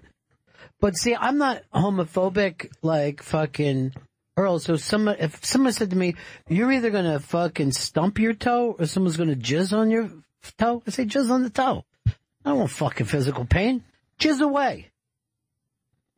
I might even do it if a guy was just in a jam. You know what I mean? Like if he's like, I'm really frustrated. I haven't been with anybody for a while. Could I jizz on your fucking feet? I say, go ahead. What do I care? You don't have to say goodbye. No. I am going to. And the water's warm, Chris. Yeah. Good. Don't fucking just beat that dead horse again. What temperature, though? Take a second. This will be the end of this, okay, Earl? Chris is going to read off where these guys are going to be. And also, Jeff wants to ask Chad something. Go ahead, Jeff. Hey, Chad, I'm in Denver, man. Which Comedy Works are you playing? I'm doing both. I'm doing Landmark and Downtown. I think it's on their website. Is it same night? Good. No, it's different nights. Hey, let me talk to you about the come on the feet thing. You know, I was in Afghanistan for over a year, and we all shared showers over there, and I can guarantee you, walking into those showers, there's just a solid layer of semen on the bottom of those. We've been over there for about 12 years, so, you know, we had to do it for free in a foreign country. I think for 10 grand, you should take the deal. 10. We're offering $1 billion. Yeah, it's $1 billion. And end racism. Is it the foot thing? What if it just your calves then? Could a guy just jizz on your calves? Oh, not my calves. Are you afraid it's going to go between your toes and or in your butt crack? Let's just say he does something against the law tonight, right? And he goes to jail. Is he going to? And he's in Rikers Island. Is he going to have any choice? Some guy going to attack him in the shower? Is he going to go? No. That's not my thing. Yeah. Is that going to stop the guy? No, he's going to hump my dead corpse because he's going to have to kill me. Wow. That's the most homophobic thing I've ever fucking heard in my life. What, not getting raped in prison? Oh my, this is a fucking, I mean, I can't even believe I live in this world. He'd rather be dead than have a cock in him. No, some guy in the shower, in Rikers Island's going to go, hey, man, I'm coming on your foot, and you're just going to have to take it right here in the shower, dude. I got 6 guys behind me.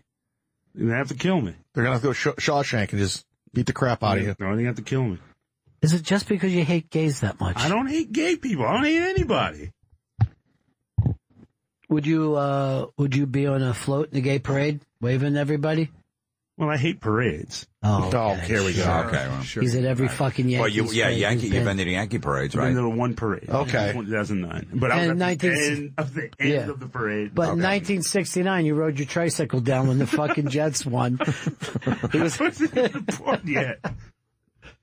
Go ahead, Chris. Oh, you're a Jet fan, too? He loves his Jets. Okay. Jim Florentine and Chad Zumacher in studio. Jim will be at Mohegan Sun in Wilkes-Barre, Pennsylvania, November 9th and 10th. All right, by the way, Meat wants to correct you once and for all. Go ahead, Meat. What do you got for pronunciation for this fucker? Hey, fucking Proud Boy. It's pronounced Wilkes-Barre. Wilkes-Barre. Okay. Jim will be at the Mohegan Sun in Wilkes-Barre. That's the home of Bobby Sura from Florida State. Just for everybody. Great. Okay. And Jim will be there November 9th and 10th. And it'll be at Bananas in Hasbrook Heights, New Jersey, November 16th and 17th. JimFlorentine.com for tickets and all of Jim's dates. And Chad's new album, A White Guy Named Chad, is available for pre-order on Friday. And he's headlining the Denver Comedy Works, one of them at November 4th to the 7th, and ComedyWorks.com for tickets. Well, how did you turn into a St. Bernard? I don't know what's going on. How are you reading through that hair? I thought you turned around. It just came loose, and now it's just in my fucking face. It's really distracting to me. So Chad Zumach, he'll be headlining the Denver Comedy Works November 4th through the 7th. ComedyWorks.com for tickets. And Kevin Brennan, you can find all his dates. KevinBrennanComedian.com. Earl, what if you were wearing socks? Huh. And golf shoes. It actually might change the dynamic a little bit. Earl. Back-to-back Super Bowl wins by the Jets. Sam Darnold is the next Tom Brady / Aaron Rodgers. 3 in a row. No one's ever done that before, Earl. No one's won 3 Super Bowls in a row. No, Sam Darnold is for the next 20 years, 15 to 20 years is going to be Aaron Rodgers / Tom Brady. You got a great team for the next 15 to 20 years, always going to compete. You're the Patriots for the next 15 to 20 years, the New York Jets, with a franchise quarterback that will go to the Hall of Fame. And you win 3 right off the bat, and I can't predict what will happen after that. He wouldn't do it for any other Jet fan. You think any other Jet fan would get mad? You know how long-suffering they are? You imagine if he went to the stadium on Sunday, goes, hey, listen, I got this offer that we're going to win 3 in a row. Some guy comes to my foot. You don't think anyone would beat the shit out of him for not taking that? I wouldn't. I'm an Eagles fan. That's just a horrible thing to do to your home team. You're all those long-suffering Jet fans. Earl, you got to go right now. You're the guy that can take him out of the abyss. And I hope you don't run into Jets fans after this. I'm running them every day. You're the guy to do this. Yeah, but you didn't have this magic thing. Yeah, it's like you're the guy to turn that franchise around finally, to win them a first championship since 1969. Jets glory, end racism. $1 billion. But not your mom, not the mom. Yeah, the mom's back off the table now. Well, now my mom's what about Fez? Yeah. Is Fez in the mix? Yep. No. He's already killed. Fez is so fucking mad at you right now. And he actually said this. He never liked you, Earl. And he always knew that you were homophobic. He always fucking knew it. I love everybody. You don't know the pain that this guy is in all the fucking time. And you wouldn't let a little fucking bit, a spritz of cum on your fucking feet for him. To alleviate Fez's pain.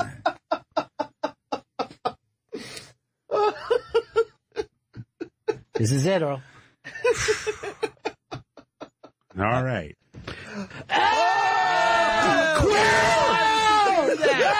Disgusting! You fucking love it! I know. There's medication for diabetes. You're so gay! You're the fucking gayest thing I've ever seen! That's disgusting! Look at old Jizzfoot! He fucking loves it! Ooh, come on my feet! Come on my feet! Who would do that? I know. I never fucking thought, Earl, I never thought you would do it. He loves cum. Of course he loves cum. It's that line. Was it Pesci? Oh, this guy's going to break one day. I have a feeling. Yeah. He's going to fold on the questioning. This is what the cops do. Yeah. This is what the cops. That's we had what the fucking cops keep going. Yeah. Earl's like, I want my lawyer. No lawyers. No. It's just a couple buddies talking. Yeah. A couple buddies.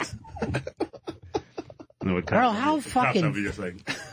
Oh, yeah, you never talk to the cops, sure, Earl. This is like making a murderer with that. Yeah, it is. Finally, the kid just admitted it. He goes, all right, I did it. I was there, I did Fucking it. Earl would sign anything after 10 fucking minutes of cum on his feet. He loves it. I just texted Vernon Reed that you're gay. What do? You put this fucking nylons on after you get the cum on you? That's how fucking... You tuck your dick up, you're fucking... fucking goodbye horses over and over. I'm not Buffalo Bill. Yeah, you are, Earl. All right, Fez just texted me. I knew that fucker loved jizz. I knew it.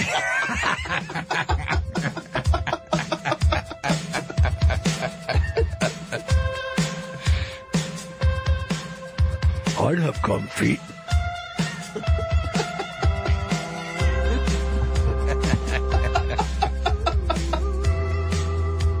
Earl, I didn't fucking know, man. Hey, I still accept you, though. I do, too.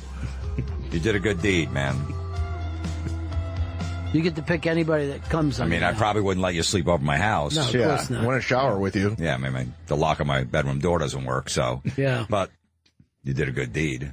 You don't want to wake up to him fucking jerking you off on his toes. Yeah. I mean, I'd go to a Yankee game with him, but I want to see it in between us. Yeah. Yeah, of course. You just don't touch me. I like you, but... I'll be staring at my feet the whole game. Earl, you know how much more I was willing to throw in? I had fucking world peace in my back pocket.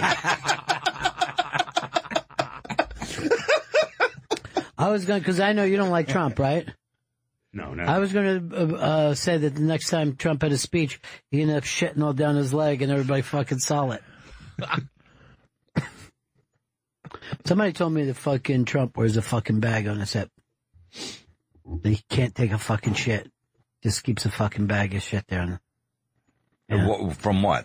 I don't know what happened. I guess it's age. I got it off. They said they read it on Reddit. I highly So I doubt know that. it's true. It was on Reddit. Right. You can't fucking Yeah, put it's anything true. on there unless it's true.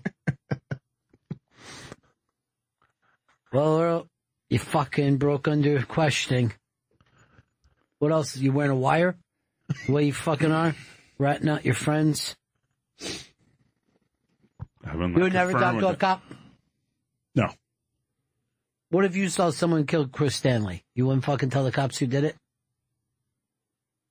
Hey, I'm not going to talk. I need justice, though, if I'm dead. I mean, come on. I mean, someone needs to be fucking put away for this. What if they raped him, killed him? Before and after. What if the guy that came on your foot said he's going to tell everyone? guy. He was going to keep it secret, Yeah. but then he goes, you know what, I'm going to tell everyone after. Yeah. You shook hands. He said, I'm not going to tell him. Then he goes, you know what, I'm going to tell everyone. Yeah. And someone kills him. Do you say anything? Do you go to the cops? Plus, though, when that guy comes on your foot, you know you're going to be squeezing his balls. How else is he going to do it? Gotta get that jizz out, man. Yeah. You're going to be massaging his nuts. Earl hit the guy who killed Whitey Bulger. He doesn't talk. That fucking guy. He didn't give up any names, huh? No, he hates rats, apparently. Yeah, but there's not even that many people in that prison. There's only like a couple hundred or something, they said? Yeah, it's a very small, poorly run prison. No kidding, poorly run. They let him fucking kill an 89-year-old man in a wheelchair. And gouge his eyes out. And they said they were cutting off his tongue. He couldn't fucking finish, though. And they found cum on his feet, too. Oh. That's Earl. That's going to come right back to Earl.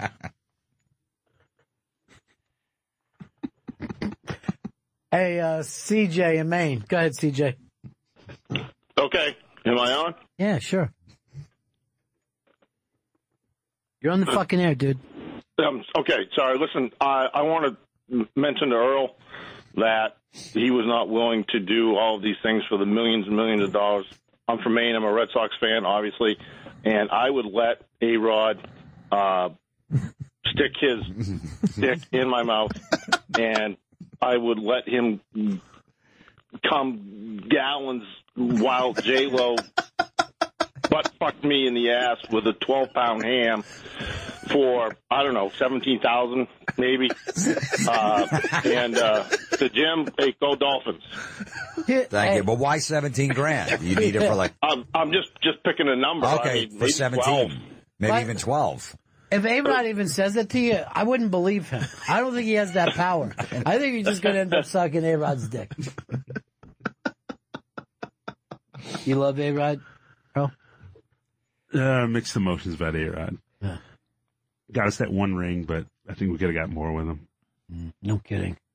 That's a fucking Yankees fan when you're disappointed with one ring.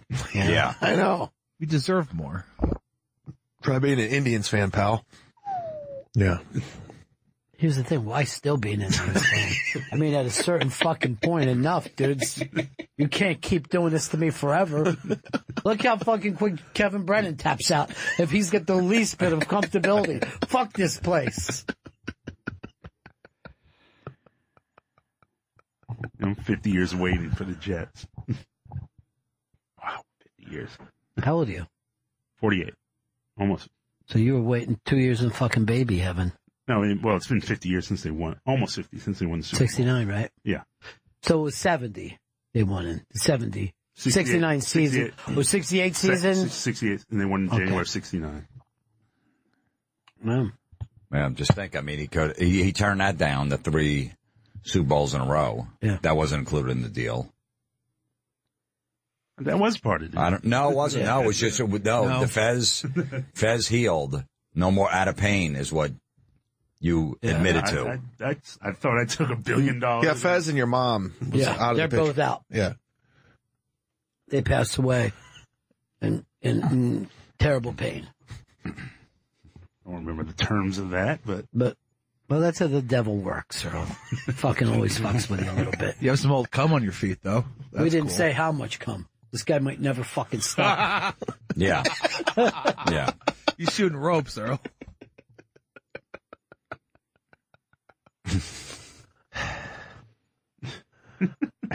Earl strikes a hard fucking bargain, though. You got to give him that. Yeah. Took a while for him to crack. And Earl, don't go back on this. Don't be a you-know-what giver. You know what I mean? You're representing both. You see, you quite said it that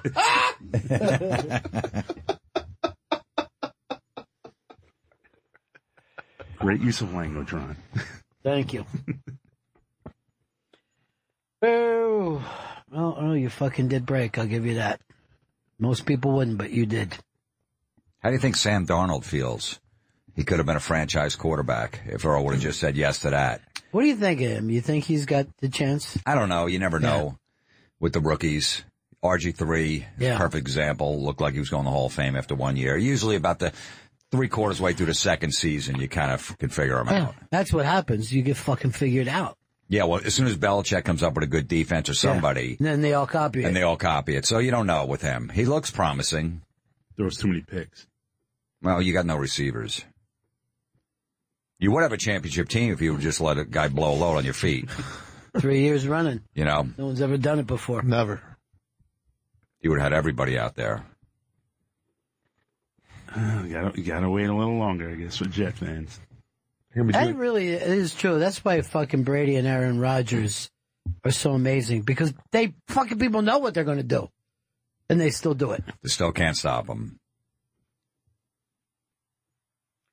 And I honestly think, and I'm saying this as an Eagles fan, I think the Saints would have fucking won it all last year if it wasn't for that fucking freak play at the end.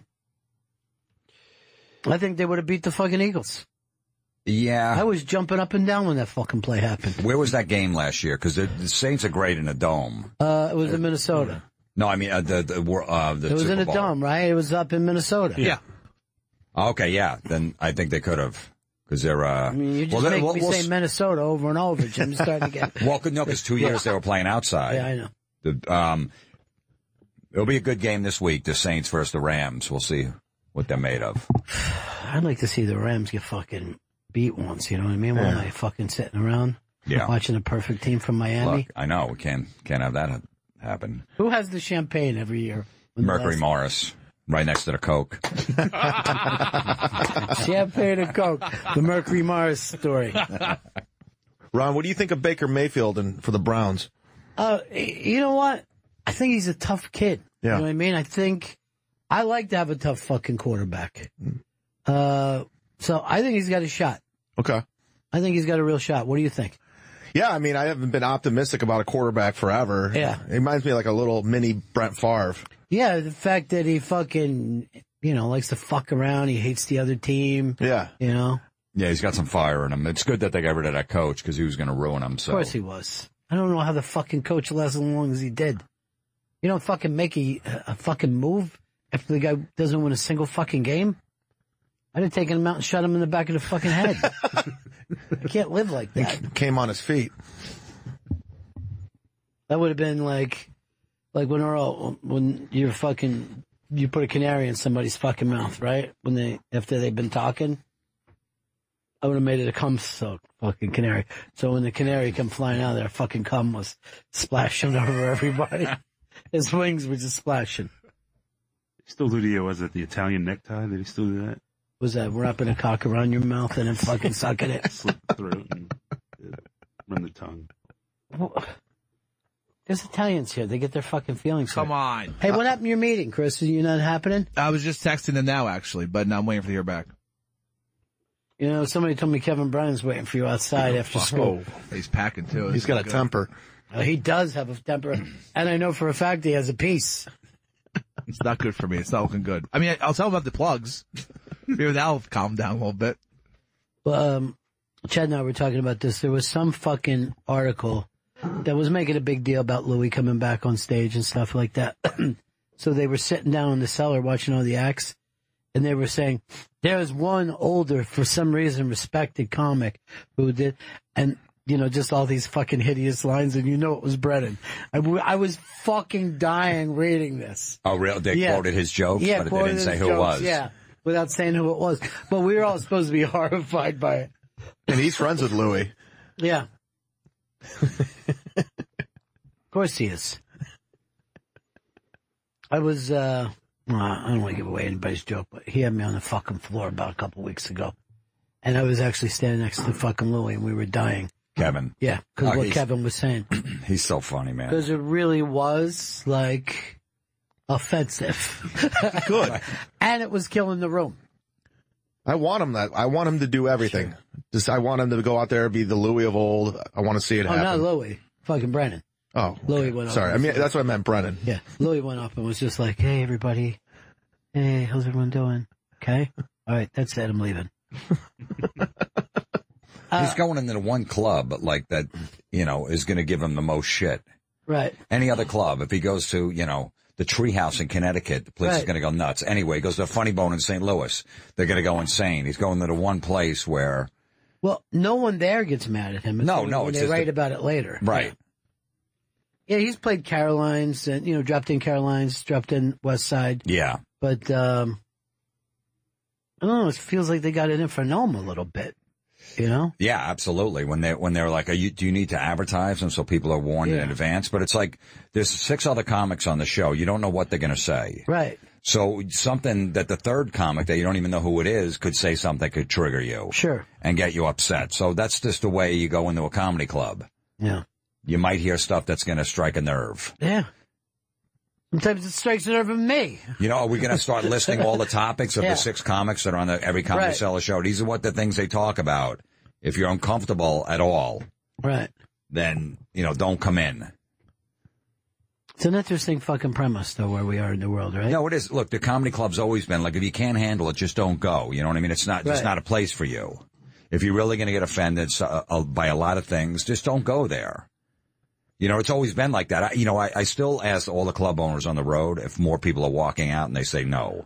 Mm-hmm. It's not happening. I said people are researching the comics. They kind of know what they're coming to see, and everyone's got a video online so they could see who's playing at the club. And there's not more people walking out at all. So, I think it's just in that area. Right. In New York City with the press pounding it, that Louis showed up again, and he did a joke. He's not going to address what happened right away because he knows it's going to get twisted in the press. Sure. Whatever way he says it, try to be funny in print, it's not going to come out funny. And they go, this guy didn't learn his lesson.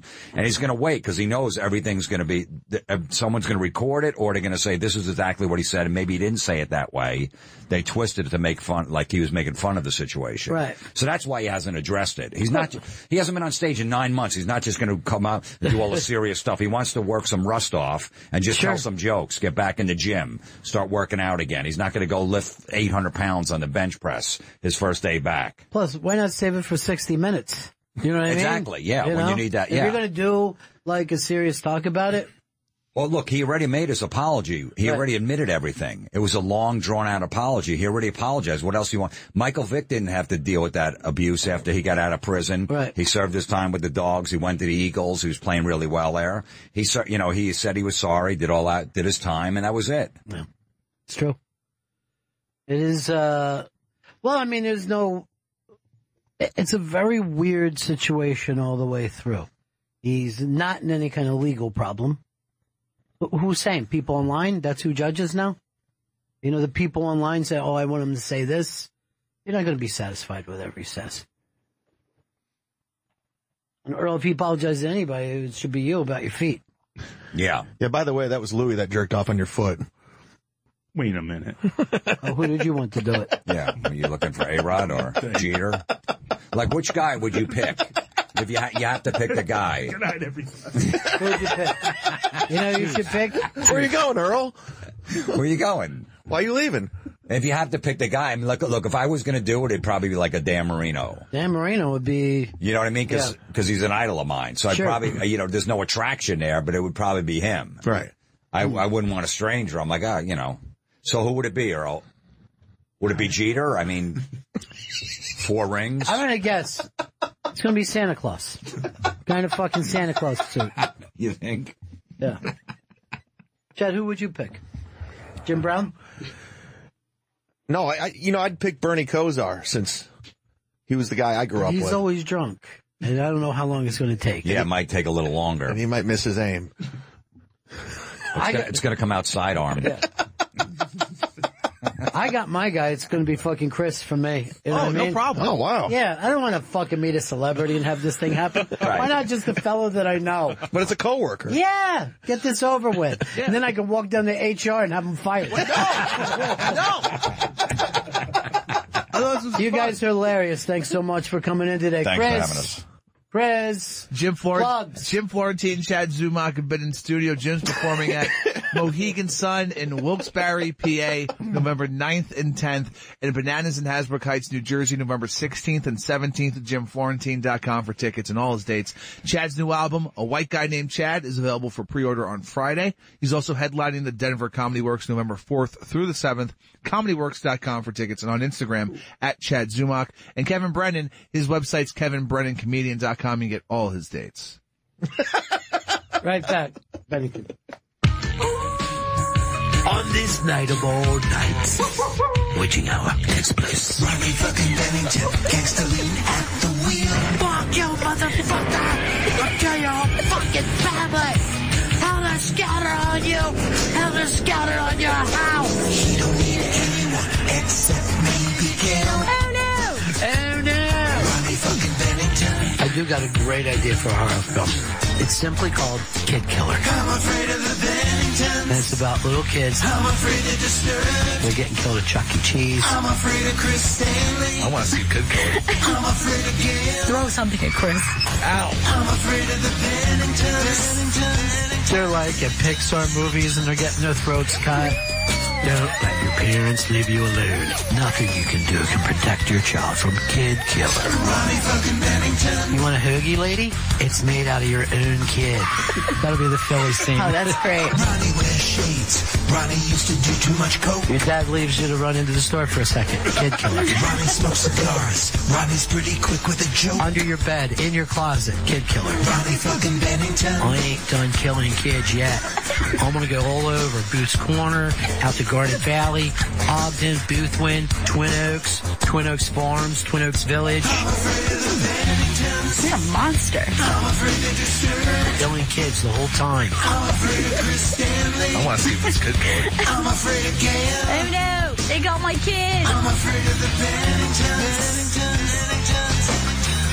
And we just have to think of so many things that kids love so that the thought of going to them once they see it frightens the shit out of them.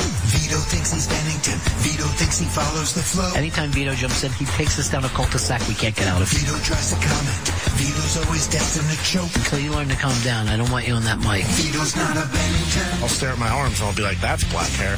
Okay, dude, you're too big for this. You're too big to be this stupid. I thought he was grown up, but he's not. I'm afraid of the Benningtons. If you don't see Kid Killer, I'm afraid they're disturbed. then you're a sissy. I'm afraid of Chris Stanley. If you don't see Kid Killer, I'm afraid of Gail. you'll probably get killed I'm afraid of the Benningtons. by a kid.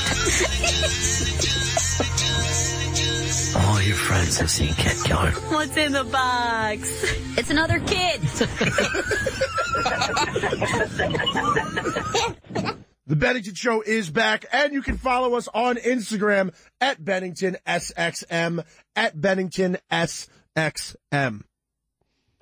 Where's Chris Stanley? Chris is, I believe, having a meeting upstairs with some booking people. He doesn't even say goodbye? No, he just runs out and just leaves us behind him. Where's the original Chris Stanley? Original Chris Stanley's in here with me. No, send him in.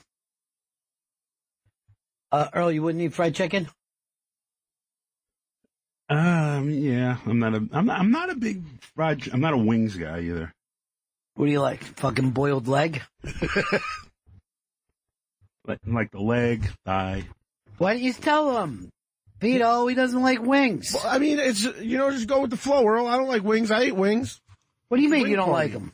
Oh, no, I don't know why I said that. I fucking love, I like buffalo wings. I don't like naked wings.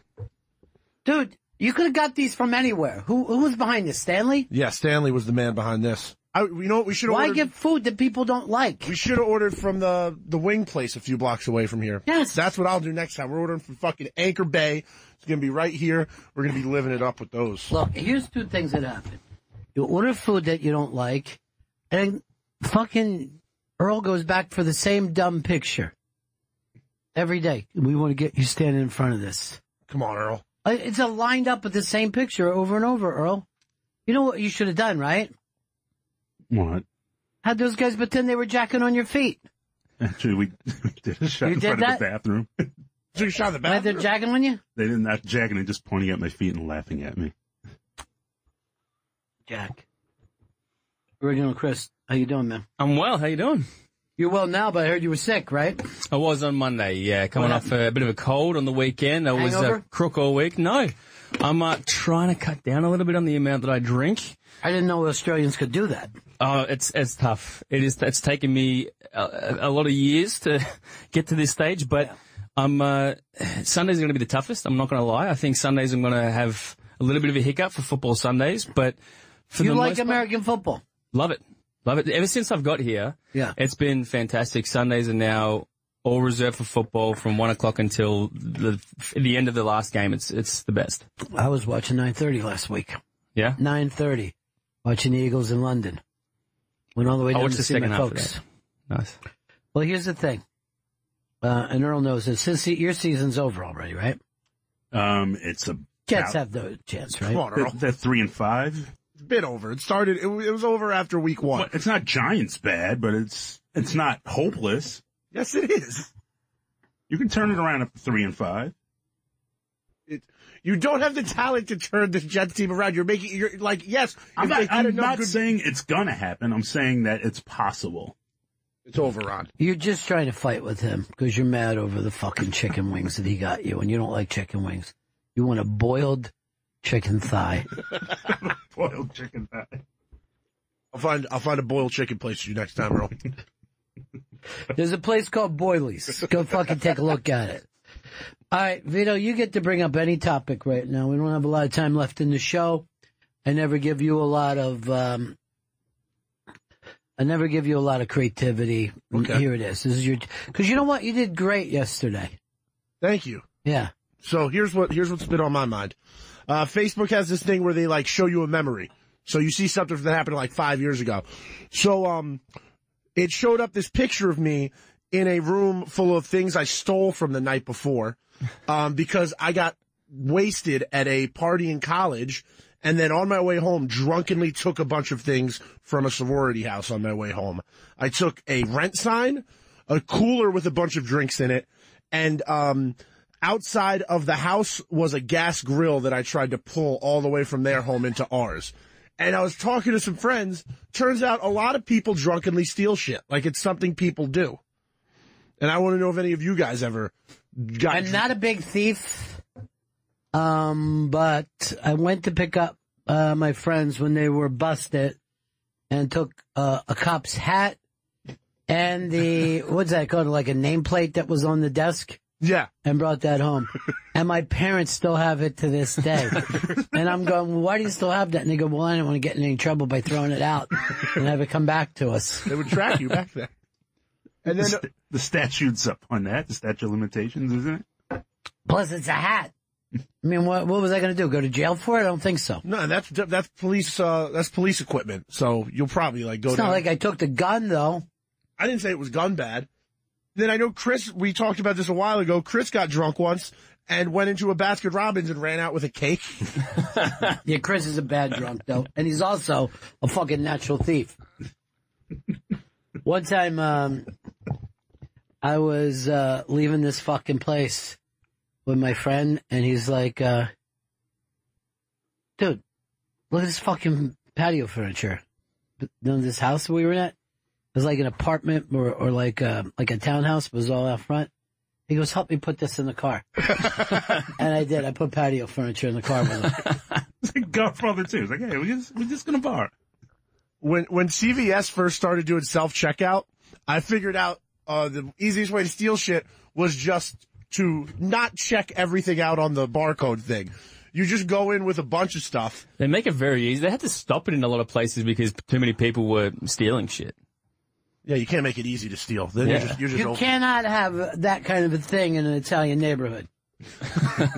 I don't know why. I mean, I know I just said I keep bringing up things I like to steal, but I don't stand for all Italians. I used to steal only when I was working at an IGA, which is like a supermarket that we had back at home, like a franchise supermarket. And I was working there when I was 16, 17, and we would regularly steal drinks and, you know, alcohol and food and whatever. That's the only really time that I've stolen. You know, you bring that up, and I was going to say I just steal, but I've stole from every place I've ever worked.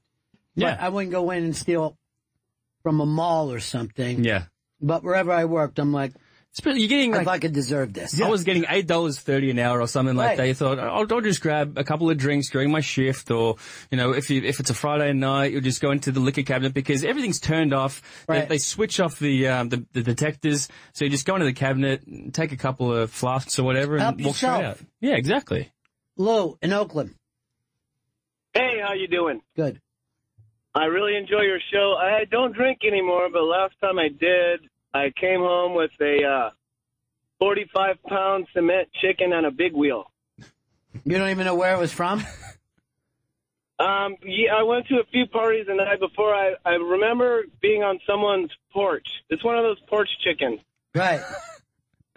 So And you then, drove home, blackout, with a fucking giant chicken? Somebody else drove me, but I remember I had them drop me off at the top of the hill where I lived so I could ride the big wheel with the chicken on my lap down the hill. I don't know why you think drinking's a problem. That sounds like a blackout. Now, you don't drink, but you do steal, right, Earl? No, I don't. I mean, I don't drink at all. I don't know, like stealing stuff. No, I was never really a big steal guy. Like maybe like office equipment, maybe like pens or something. I saw him take home 2 12-packs of Coca-Cola from the fridge really? here. No. Couldn't even carry that stuff. It's not that hard to carry. You went through my wallet one time. Never went through your wallet? Just wanted to check when your birthday was, that's all. To see when he had to give you a birthday present. And then what? Decided to go take $200 for himself? Yeah, for the birthday present. Hey, Scott, New York. Hey, Ronnie, what's up? Back in the late 80s, I used to work in one of those Spencer Gifts at the mall, and we used to steal everything. The best thing I ever got was a medium-sized miniature pool table. Walked right out with it. No one said a word. It's impressive. Played a game with? Played a couple of games? Oh, it was great. It was a big picture. I didn't know there was even anything to steal in Spencer Gifts. You want one of those dogs that humps your leg?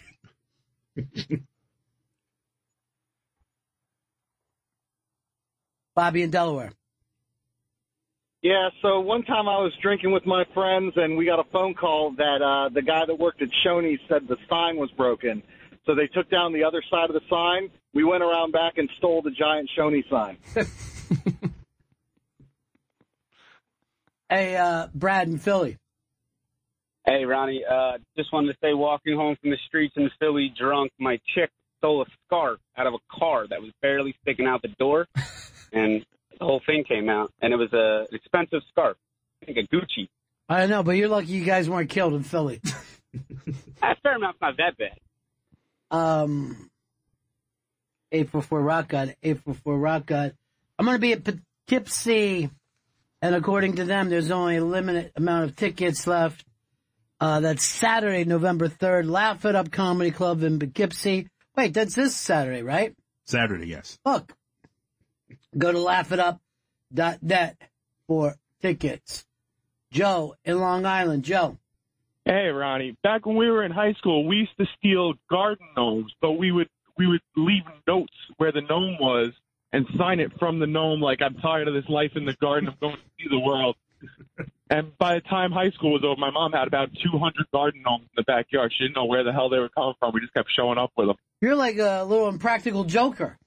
Oh, my God, dude. The garden gnomes. And then she put them all out of the yard sale. Surprised she didn't get arrested. Hilarious. John in South Jersey. Hey, Ron, what's going on? Hey, man. So I got drunk on a pub crawl in Philly. They do this thing called the Aaron Express around St. Patrick's Day. I went to one of those bars that they have in the Drexel area and took a Drexel jersey right off the wall. You know, they have all the decorations on the wall? Yeah. I just felt like it was my shirt and just wore it for the rest of the day. So I still have this Drexel soccer jersey. I have no idea whose it was or anything, but I still have it. That's fucking hilarious. Here's John, Chris. Let's go to Chris in Ontario. Hey, guys. How's it going? Good. Craziest thing I stole was drunk one night camping up northern Ontario. We stole a moose crossing sign off the side of the highway. We had to go up to it and rock it back and forth till we snapped the wood base off of it, and then unscrew it, and then throw it on the top of the car and drive back. But every time a car came, we had to jump in the ditch to hide from the car and then get back out. So that was a pretty good one. Yeah, I couldn't find him. I don't know how far I'd have to drive before I saw a moose crossing. All right, Vito came up with an idea. Have you ever been so drunk you acted like an Italian? Just a lawless, It's not about being Italian. thieving Italian. It's not about being Italian. It's just people like to steal shit when they're drunk. I have stolen a lot of stuff when drunk, but it doesn't have to be. But you're Italian. I know. I probably should calm down off the stealing because of the Italian thing. Yeah. Go on. One of my friends woke up and I drunkenly took one of the Village Voice newspaper stands off the street and just put it in his bedroom when he was. And guess what? They're fucking bankrupt now, so I hope you're happy with yourself. I mean, I was trying to put the business into the home. A girl that I used to work with was having a one-night stand with this girl, and he said that she was terrible in bed. So before he left, he looked around her place and found a toaster, so unplugged the toaster, put it under his arm, and walked straight out with the toaster. Wow. So he fucking stole from a chick. Stole from a chick because she was terrible in bed, yes. I was a toaster in bed. He said he had to get something for his time. He said, I wasted my night, I needed something for this trip, so he stole a toaster. Why didn't you just jerk off on his feet the way people do with Earl? Alex, Tennessee. Yeah, when I was in high school, we used to party a bunch, and we were all pretty broke. I mean, we didn't have any money. So what I would do is I would tell everybody that I was having a party, and then I would provide the alcohol. So I would go into grocery stores, like big chain grocery stores, and fill it up to the complete brim with cases of beer. I mean, I probably had like 8 to 10 cases, and to be smart, I covered it up with like boxes of pizza and like bags of chips. I mean, I was only 16. And then I just like, you know how they got those flowers by the exits of grocery stores sometimes? Yeah. I would park my car there and like peruse the flower aisle and act like I'm looking for some flowers, and then I would just take the car and bounce out the door. And like, I probably did it 20 times, and no one ever said anything. Well, you're white. Earl goes into a place and fucking two guys start following him. I forgot when I was a kid, we used to go into this guy's garage because we used to go ice skating on the street, and we would steal quarts of beer because he had cases and cases of fucking quarts of cheap, shitty, like fucking Ortlieb's beer. And it's basically how I got my alcoholism started. There was also trains that you could go down. They would pry it open and take fucking cases of beer out of it outside of Trainer. Vito came up with the premise, have you ever been so drunk that you acted like a sober Italian? Just stealing, grabbing, fucking taking. Probably shooting your cousin. No! Because some fucking guy said that your cousin was a rat. That's not Italians. It's just a thing people do. They steal when they're drunk. They steal. It's not an When Italian you're sober, thing. Cut heads off horses. Yeah. Hey. Hey, Trevor, Jacksonville. Yeah, so this past summer, about a month before me and my now wife got married, we went on a quick little 4-day cruise to the Bahamas, and on the island of Nassau, we stumbled on some Irish pub, and she got shit-faced, wasted, drunk, and I found her asleep in the women's bathroom, but they had this really nice, big, heavy wooden, like, engraved and carved sign above the bathroom doors, and it said herself, but you could tell, like, work was put into this thing, and I thought, this is a good story, so I just ripped it off the wall and shoved it down the back of my shirt and my shorts and put my backpack back on and carried my wife over my shoulders to, cover it up, and they all just said bye, and they let us bring it back onto the boat, and now it's above our bathroom in our house. That is really weird because, you could do serious fucking time when you're in another fucking country fucking around like that. And the Bahamas is nuts for that kind of shit. I know a guy who, he's fucking driving along in the cab. He says, the cabbie says to him, you want to buy some fucking Coke? And he's like, yeah, I definitely do. As he got out of the car, a cop fucking arrested him. Out of the car. The fucking cabbie and the cop went to fucking high school together. You know what I mean? This was their fucking way of keeping this shit going all the time. So I never buy Coke in the Bahamas. I bring my own Coke in. Doug in Ohio. Hey, guys, how you doing? When I was a senior in high school, my old man gave me money to go buy a Christmas tree. So a buddy of mine went and scoped a beautiful blue spruce out in somebody's backyard. Middle of the day. So we steal this tree. The next day in the newspaper, there's an article about it. And here it was a bank president's Christmas tree.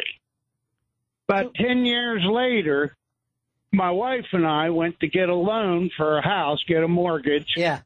And this bank president, they had a shitty deal. And so I called him the next day and said we were going to get our mortgage elsewhere. Well, he called the real estate agent and told him we weren't serious about getting a house. So I made an appointment to go in and talk with him, and I was pissed off. And I ended the conversation by pointing at him and saying, besides, I'm the one that stole your fucking Christmas tree. That's a fucking movie, dude. That's a serious, great, you know what I mean? That's fucking fantastic. Ultimate mic drop. Yeah. Is Chris back? Yes, he just got back. Tell him to come in here. Is he running like he tells everybody else to run? Let's see. No, it's a brisk. It is a brisk. Casual walk. Casual walk. Oh, look at that. Casual walker instead of a nice fast one. I had to type that up for you instead of writing it. Now, here's the thing. When you were gone, yes, Vito came up with an idea. You know how Italians are thieves and they steal everything around and they murder and everything, right? Oh, yeah, they're constantly stealing. Well, he goes, how drunk would you be that you've ever acted like an Italian? Oh, you know what I mean? okay. How much alcohol to bring out the Italian in you? You know? I see what you're saying. Yeah. Well, once I was been drinking like an Italian all night, and then I end up at home, and then like, the only thing open is Dunkin' Donuts / Carvel or Baskin Robbins. Yeah. And then I go in there, I order a bacon, egg, and cheese, and then when the person turns around, I steal an entire ice cream cake. And then I leave without the bacon, egg, and cheese, go home. I'm in a blackout. I go home, I apparently eat the ice cream cake. Mm-hmm. And I come to the next day, and I come outside, and I'm like, why is there a quarter of an ice cream cake all over my floor of my apartment? And it just melted because I ate it. Guess what? Yes. Vito already told this story about you. Oh, motherfucker. Sorry, stole that fucking story from you like an What Italian. a piece of shit. Sound like an Italian, yeah. I never want to sound like an Italian. I just did. I have ice cream cake. Where'd you all get over my that face. cake? Venero's? Baskin Robbins. Dennis in Long Island. Yeah, me and my buddies used to drive around and steal the bread delivery for the local deli in the area. And then one time we decided to steal the Sunday bread delivery for King Cullen in the area. Back to my buddy's parents' house, and they came downstairs, and there was just hundreds of bagels and bread. And Well, was it good bread? It was shitty bread, but we didn't know what to do with it, so we just ate sandwiches for like a week straight. I can't stand that. I mean, I could see if you were stealing from like a nice bakery, an Italian bakery, a French bakery, but I'm not going to grab a bunch of fucking white bread like an idiot. Although I forgot about this when we were little kids and we would sleep out at night, right? And I know that you guys live in the city thing, but somebody would always put up a tent in the summer when you're like 11 and 12 and you would sleep out. And in the suburbs back then, a milkman would come around, right? Okay. So around fucking 5 o'clock in the morning, we would go out to people's front steps, look for fucking milk. And for some reason, on a hot summer night, we're just sitting there drinking fucking sidewalk milk because you were excitingly still. But if somebody got a chocolate milk delivery, it was like the best fucking thing that ever happened. You gotta be on the lookout for that. Was there a strawberry milk delivery? No, who's gonna get fucking strawberry milk delivered to them? Fucking Italians? You probably. We don't like strawberry milk. You love know? it. I don't Who think am I so. thinking of then? The Germans. Scott. Scott in Texas. Yeah, what's up, guys? Hey. So I was out with my girlfriend at the bar, drinking, and like normal, I wanted to keep drinking. She wanted to go home. She's like, well, I'll leave your ass here. And I'm like, fuck it, I'll walk. I don't care. So it was like 2-3 miles home, but so I got pretty plastered, and I start walking outside, and I realize I'm way too drunk to walk home. So I started looking through the cars, found one with the keys in it, hopped in that bitch, drove it home, dumped it in the field next to my house, and tried rubbing it all down. I never got caught for it, but yeah, that car sat there for like a week and a half, and it was in the open too. Like the cops could see it, but that was the worst thing I ever stole. I think it's funny you try to fucking get rid of your DNA. Yeah, like a dumbass drunk. All right, peace. Thanks, guys. Hey, Brian in Charlotte. Hey, what's up, guys? Hey. Hey, Vito, got bad news for you. I'm Italian, so it's kind of true one. No, Hey, Vito! Yo, Vito! You're Italian. got a couple of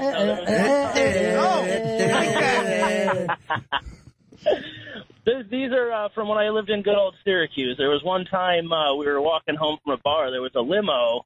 Must have been, I don't know what the hell party. One of my buddies opened the door. There's a full bottle of vodka there, so we just took that shit. But another good one, we were notorious for driving around random golf courses and stealing flags just for shits. Yeah. Because why not? Yeah, it's true. Why not just fucking be an asshole? Be Italian. I remember this is how there was like a bowling alley near us when we were little kids. We go over there and steal bowling balls.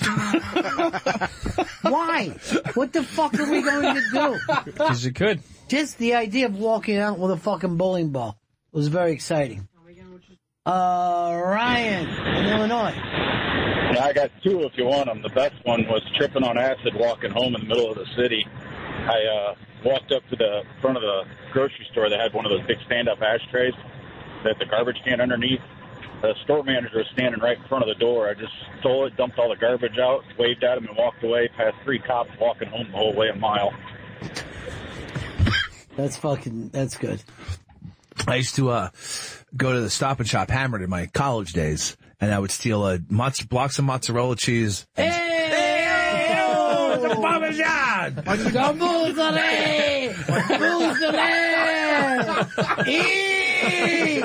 Vito, eat! Manja! Why couldn't you steal a fucking feta or a goat cheese or All something? right, come on. We're all having fun. Sorry. Italian cheeses. Yeah. I mean, they are better. Yeah. All right, it's a compliment. I'll take it. Yeah. Provolone. I mean, Vito, you're a born thief, okay? It's No, in I'm your not a born fucking thief. DNA, in your blood. This kid's got to learn to steal. Thank you. He's not Italian. No, I had to learn from Italians to steal. And then I realized, I don't have to pay for things. I could just be a fucking Italian. No, pizza pie. That's a Vito. That's a Vito. Vito, it must be nice always to have nice new stuff that you stole. No, it's not always stolen. Sometimes I use my paycheck to buy it. I don't always steal things. Why? You're Italian. You could just steal like Italians do. You don't even think about it. Yes, I do. He's never seen a receipt in his life. We're an honorable people, okay? Vito, you ever want to go back to the old country and steal some stuff over there? I mean, maybe go over and steal some stuff from the Coliseum. I saw a gladiator helmet in his fucking house. It was like, what the fuck is this from? That's what he calls a condom.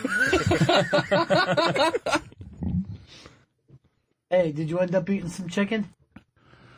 No, I haven't had. I've had he zero. doesn't like this fucking chicken, he said. You got the wrong thing. He wants a boiled leg. Vito doesn't like this kind. Ah, fuck, I haven't had any chicken. You know how much I Hey, Vito! How about some chicken parm next time? You know, some nice Italian chicken. That fucking, your lady quit. The lady you used to steal it from Parm. Didn't steal. She was a friend of mine, and she hooked me up with a little deal. Oh, friend of mine. Is that what you call murder? That's not what I mean. I gotta be fucking careful. He's a real friend of ours, this guy, you know? A lot of code going on. He's a real good fella. It's your fucking double speak. Yeah, took care of that little thing for you. Whoa! Hey, whoa! Whoa! Whoa! What the fuck, dude? Even fucking Stax is fucking with you. Hey, Vito. Yeah. Seriously, to you fucking people. All right? Bada bing. Bada bing, okay? That's from a TV You're good show. people. That's... Vito, you are good people. You know? Thank you. Fucking steal anything. No, that's not why I'm a good person. There's nothing too big or too small for him to just fucking take from No someone. one's too close. No, You ever. know what I mean? He'll steal from the church. He'll fucking steal from the funeral parlor. Babies, he steals from children all the what time. what would I even want from a baby? You want their food because you're fat. That's her personal. No, you could steal their little pinky rings. He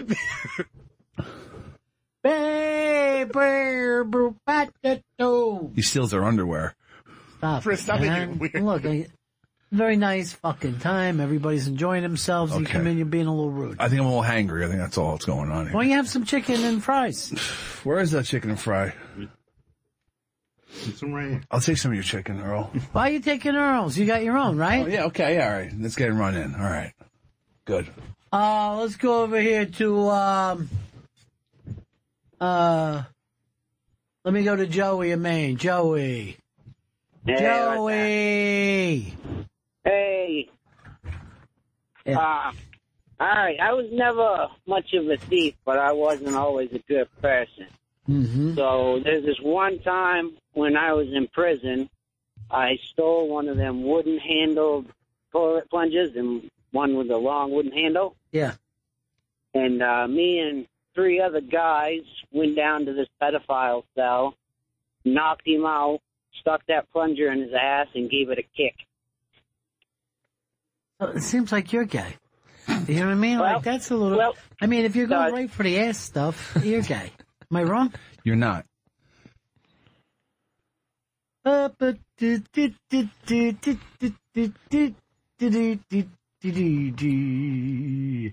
Ryan, what's up, buddy? What up, Ronnie B? Yeah. So we were living outside of Boston for a couple of years in our 20s, and there's all these great Irish bars, and they always had these great bar rugs. And so we go in there and drink all night, and on the way out, I'd open the door with my ass, roll them up, and hit the road with them, and I'd give them to my buddies all for years. I must have gotten 2 dozen of them over the years. Just nice fucking bar rugs. Yeah, dude. With nice logos and everything. They're in people's garages. Oh, yeah, they look Just beautiful. nice little momentum. Huh. Vito, what do you ever steal? Scangili? Never steal Scangili. At the Copa Gala. The night of the Johan no-hitter, I did go to the bar and steal a skee ball just because I wanted it as a memento for the night. So That's real Italian of you, buddy. That's real Italian. You're living up to the blood. Yeah.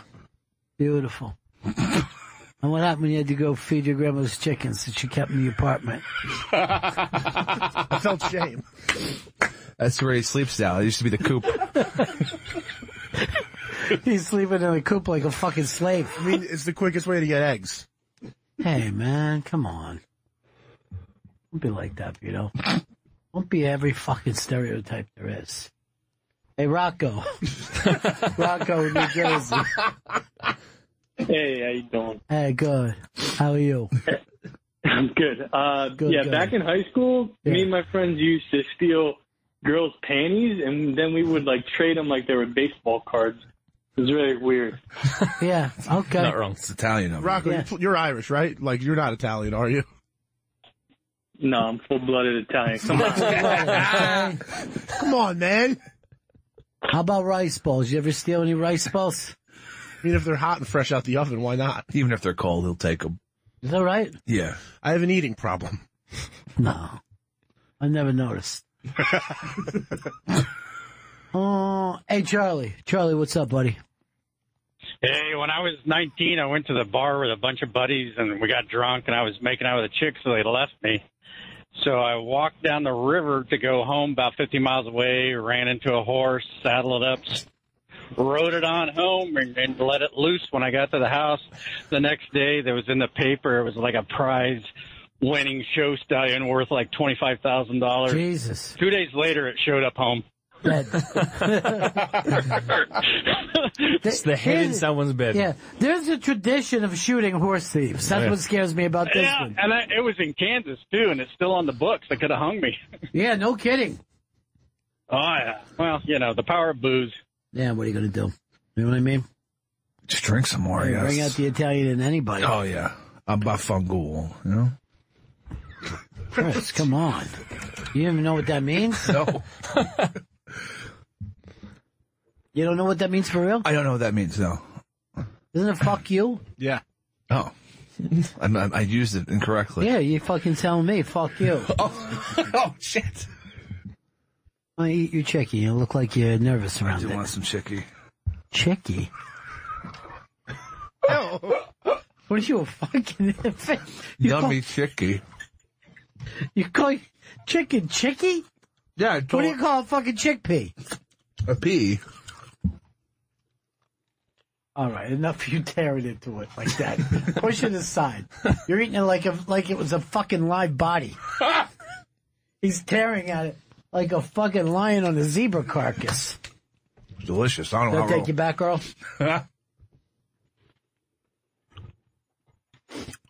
Monday or Tuesday, Earl. Your fucking DNA report should be back. Excited about it. Me too. I can't wait. You've been bragging about being a Native American for fucking years. It wasn't bragging, man. It was an observation. An observation is bragging. It is. You know what I mean? I'm Like, not stick hey. my check out and say, hey, I'm a Native No, American. but it's like somebody going like this. Hey, do you think this diamond ring's too big on me? Earl, I remember one time you fucking screamed to Chris, I'm a fucking Indian. I'm going to take any shit up you. I remember that. That was when I was an intern. Yeah. Maybe he's Italian. Come on. Why is that an insult now? Yeah. You're thieves. Italians, tramps, and thieves. You're good at it. Stealing? Yeah, you're a fucking good thief. I don't want to be a good thief. I want to be a good person, maybe a good producer, maybe. You're a good Italian. Isn't that a nice thing to be? Not when it's connected to being a thief. I'll tell you one thing, you've stolen all of our hearts. Okay. You know what I mean? You could go to jail for how many hearts you've stolen today. And my farts he's stolen. Dude, stop it with that. You know what? Stick a fucking chickie in your face so I got 5 minutes away from your sick sense of humor. It's always back to the asshole. Original Chris, I'm sorry you had to hear that. In Australia, they don't put up with that. You know that you're not supposed to chew the bone. They're soft, though. What? They gross you out, Earl? No, it's more music than gross. Yeah, I think it's gross. The way he's acting over there. This is good chickie. He likes to eat. I've fucking known you for 11 years. You've never said the word chickie before. You leaving, Earl? No. I'm going to plug something. I'm going to be Saturday night. I'm going back home to Poughkeepsie. It's, we like to call an old-fashioned Italian fucking wedding. You know what that is? Huh? No. There's two guys going down on each other. November 3rd, Laugh It Up Comedy Club in Poughkeepsie, New York. LaughItUp.net for tickets. Chris, you got anything you need to plug? I do not have anything I need to plug currently. I mean, I'll have to tell that to all the guys who did the show today. Well, Chad Zumach and Jim Florentine. Go to jimflorentine.com for tickets. And then, for tickets to what? Tickets to his shows at Wilkes-Barre, Pennsylvania at the Mohegan Sun, and, also at, Hasbrook Heights, New Jersey. And now Chad Zumach. Go to Instagram.com, at Chad Zumach. See you guys tomorrow.